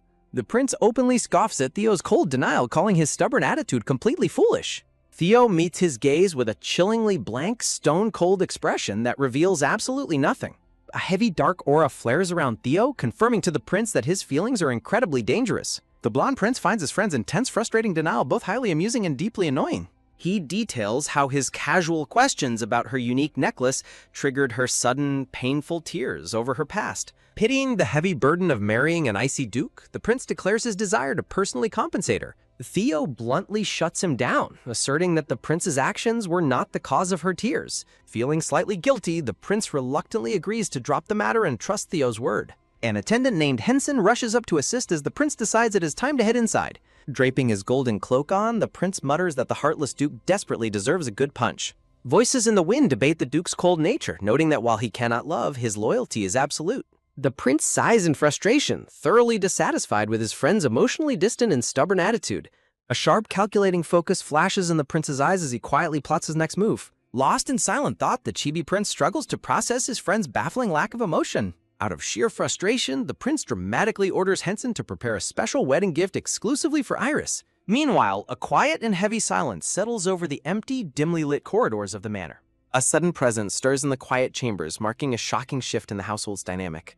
Lady Lana, with her vibrant red hair, smiles warmly as she mistakes the incoming visitor for Iris. Theo steps forward, his stoic mask softening slightly as he quietly announces his return to his mother. Overcome with pure emotion, Lana throws her arms around her long-separated son in a tight embrace. She immediately pulls back, eagerly asking why Iris has not come to visit her alongside him. Theo firmly commands her to stop calling for Iris, insisting that he is here to take care of her. Grabbing her shoulder, he desperately warns his mother not to place any more heavy burdens on Iris. Theo's eyes glaze with deep sorrow as he recalls the grueling sacrifices Iris made for his family. A chilling memory of a past threat flashes, warning of the Grand Duke's cruel plans to drag Iris to the capital. The memory of the Grand Duke's mocking sarcasm and sadistic control fuels a blinding silent fury in Theo's mind. He clenches his jaw in bitter self-loathing, cursing himself for foolishly trusting another's lies for so long. The shadow of Mia's sinister manipulative lies resurfaces, revealing how she falsely claimed she would neglect his mother. Lana desperately defends Iris, tearfully explaining that Iris was genuinely happy to care for her like a mother.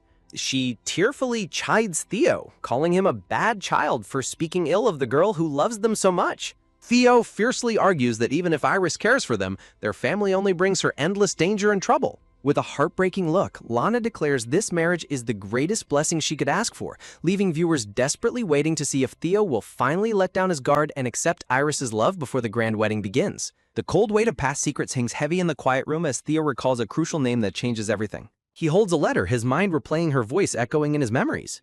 Staring down with cold resolve, Theo accepts that her fate is permanently tied to his. In the quiet morning, a sunlit dressing table stands adorned with elegant ornaments and jewelry. Gently brushing her vibrant pink hair, Iris reflects on her decision to avoid yesterday's dinner. The blonde maid gasps in surprise, worried by the visible swelling around Iris's eyes. Iris downcastly admits she struggled to stop her tears after holding them back for so long. Brushing her long pink hair, Iris reluctantly agrees that Theo's practical advice was correct. Iris carefully presses a cool blue compress to her face to soothe her swollen eyes. The maid praises Theo's excellent hosting skills, noting his polite demeanor with the guests. Appreciating the reassuring update, Iris feels a quiet sense of relief. Close-up of Iris's striking blue eyes reveals her deep, lingering anxiety. Iris adjusts her white collar, revealing her treasured gold memento necklace. Looking down, she reflects on the heavy expectations of wearing her family relic. Iris decides to choose a different accessory to avoid gossip from the guests. The blonde maid excitedly suggests using the brilliant blue sapphire instead. Sitting gracefully in her room, Iris waits as the final preparations are made. The maid gently fastens the blue sapphire, praising Theo's meticulous selection. The dressing table remains decorated with various perfumes and polished mirrors. Iris quietly agrees with the maid's praise of Theo's attentiveness. Looking at her reflection, Iris notices the sapphire perfectly matches Theo's eye color. She touches the blue gem, realizing its strategic role in projecting a loving marriage. Under the grand chandelier, Iris resolves to put on a convincing display of affection. Stepping into the quiet hallway, Iris heads toward the guest chambers. She gasps in surprise as an unexpected figure blocks her path. Iris tightly clutches her blue gown, trying to regain her composure. Iris bows respectfully, formally greeting the blonde crown prince as he smiles warmly. The prince notes her swollen eyes, while Iris embarrassedly attributes it to oversleeping. The crown prince quickly clarifies his remark, wanting to put her at ease.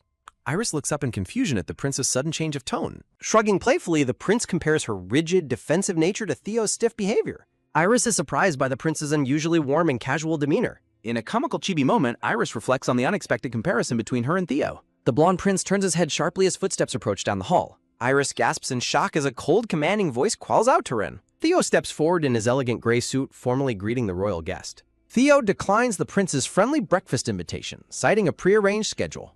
Iris realizes Theo is deliberately keeping her isolated from the prince's casual inquiries. Iris tries to smooth over the awkwardness by suggesting alternative dining arrangements. The crown prince reacts with sheer bewilderment to the couple's intense secrecy. Iris turns her head in silent frustration, feeling the weight of their complicated situation. The heavy silence of the corridor is broken by the sound of approaching footsteps. Iris clenches her fist, deeply hurt by the continuous web of lies and secrets. A polished shoe steps forward onto the tiled floor, announcing a new arrival. The distinguished gray-haired Duke Morpay steps in, offering a friendly resolution to the tension. Duke Morpay warmly insists that they all enjoy a morning meal together. The grand dining hall stands open, illuminated by a magnificent golden chandelier. Sun streams through the tall windows, signaling the start of a busy wedding day. The prince remarks on Theo's immense luck in finding such an elegant bride. The crown prince laughs heartily at the dining table while Iris gracefully offers her thanks. The dining table becomes a battlefield of secrets as the blonde crown prince delivers a sharp tease, only for Theo to drop a shocking revelation about his own rejection. Shrugging casually, the prince explains the political machinations behind the lady's sudden decision to call off their potential union. The golden-haired royal complains about the social fallout of taking the blame for her tears, leaving the gray-haired Duke Morp deeply intrigued.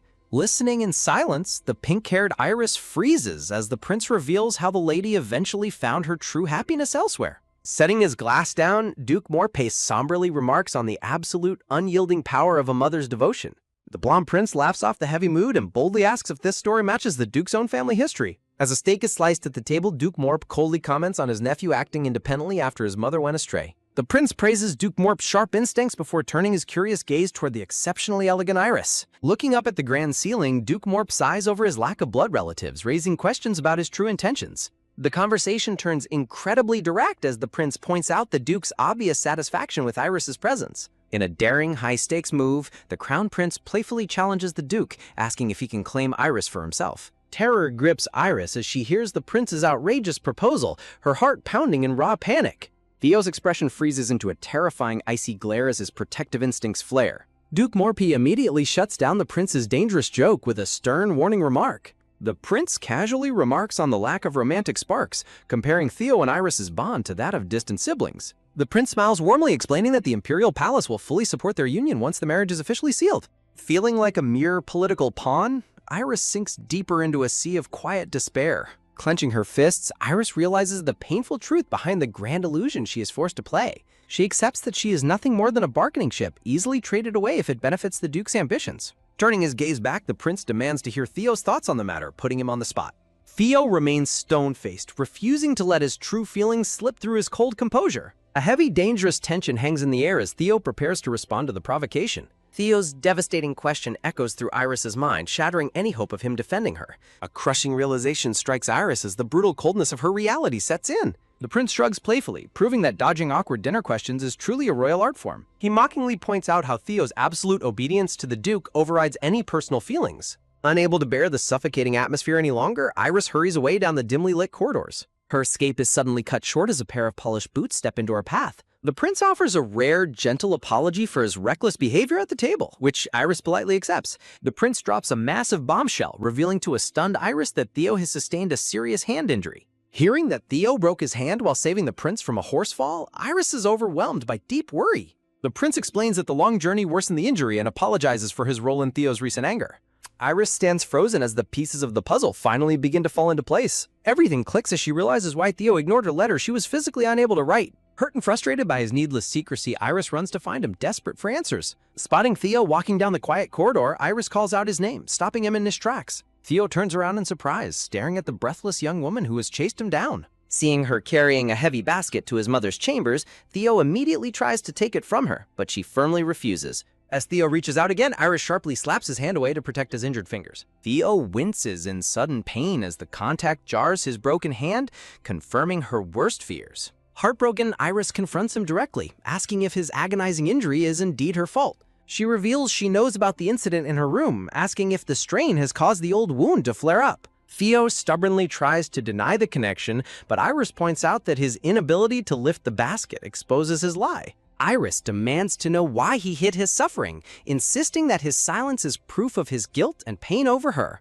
Theo speaks her full name, his voice dropping to a low, commanding register that halts her breath. The words cut like a knife as Theo coldly reminds her of the harsh boundaries of their contractual marriage. Trembling with a mixture of anger and grief, Iris refuses to back down from the icy Duke. Iris fires back with pure emotion, declaring her deep love for his mother regardless of their artificial agreement. She fiercely asserts that her care for his family is her own choice, completely beyond his control or commands. Reclaiming her power, Iris boldly reminds him that she is still his lawful wife, leaving viewers on the ultimate cliffhanger to see if this fiery confession will finally shatter the icy Duke's defenses. Shattering the icy silence, Iris fiercely demands that Theo stand his ground and fulfill his duty to protect her. Tearfully, Iris laments her position, deeply hurt that her husband would dismiss his own worth and ignore her safety. In a lighter chibi moment, a bewildered Theo asks why she is looking at him with such intense sorrow. Theo admits it is the first time he has ever heard her raise her voice so passionately. Gasps of shock escape Iris as she quickly covers her mouth, mortified by her own sudden outburst.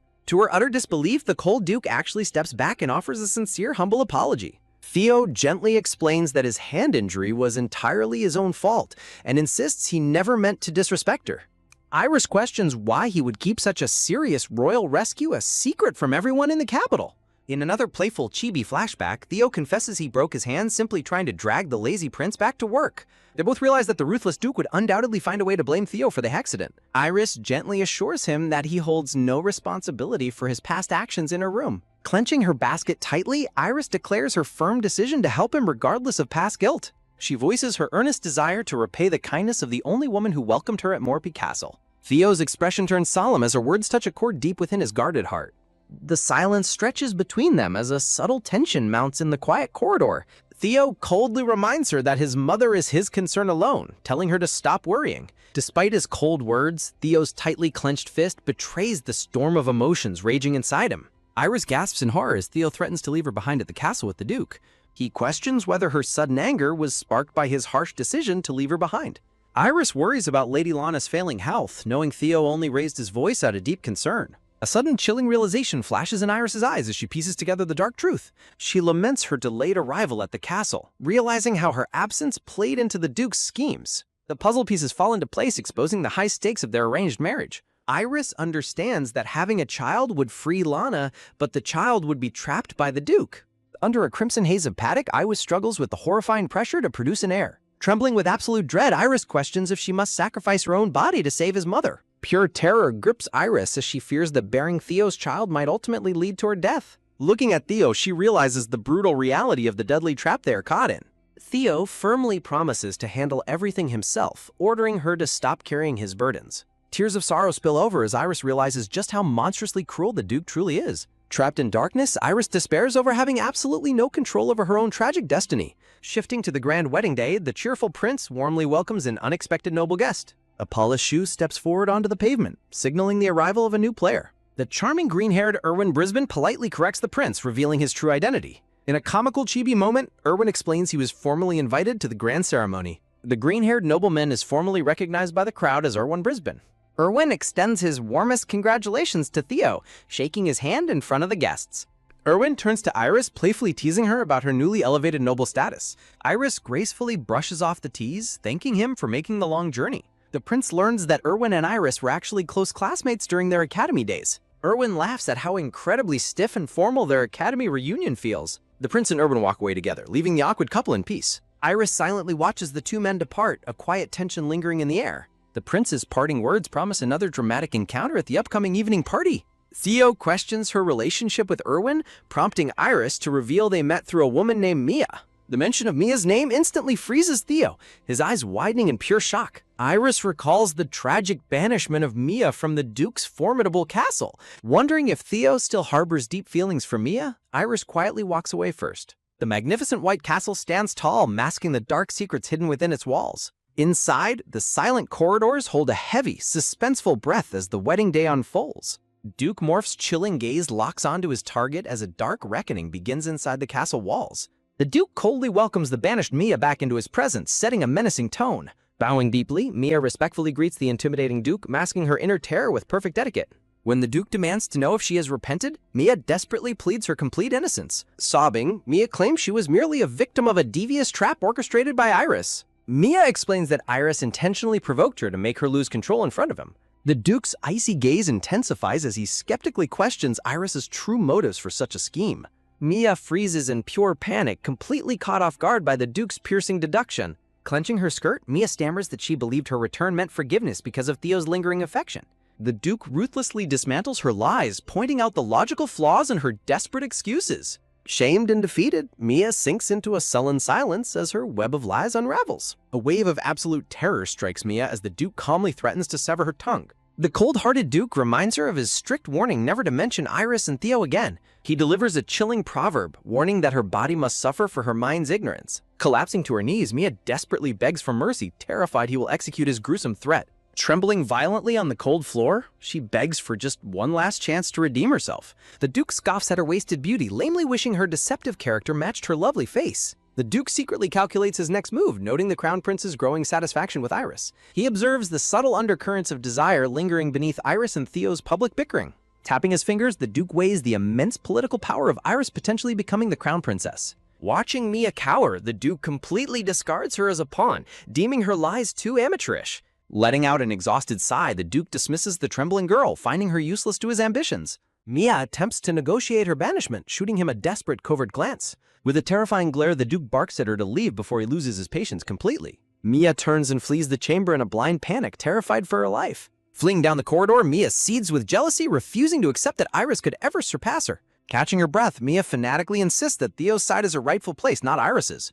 She desperately plots to seize control of Theo and the entire estate, realizing she must act immediately. Suddenly, a rustling sound cuts through the dark corridor as a voice calls her name, freezing her in her tracks. The green-haired nobleman, Erwin Brisbane, steps out of the shadows, ready to make his next move. With a charming, knowing smile, Erwin signals the start of a dangerous new alliance. Mia beams with dark triumph, realizing she has found the perfect accomplice for her scheme. Erwin is suddenly startled as the crown prince appears behind him, disrupting their secretive plotting. Mia quickly pretends they are complete strangers, while the unsuspecting prince politely steps away. Erwin loudly offers to guide her around the north, keeping up their public facade. They exchange polite pleasantries, hiding their dark secrets under the guise of casual conversation. Erwin warmly mentions an upcoming picnic, sparking a sudden realization in Mia's mind. Mia's eye glints with pure malice as a devious new plan begins to take shape. A wicked smile spreads across her face as she plots to crash the gathering. Erwin watches her with mild confusion as she vows to witness the truth for herself. Instantly mask on, Mia sweetly warns him to stay warm in the harsh northern climate, leaving viewers on the ultimate cliffhanger as the stage is set for a chaotic confrontation at the upcoming royal picnic.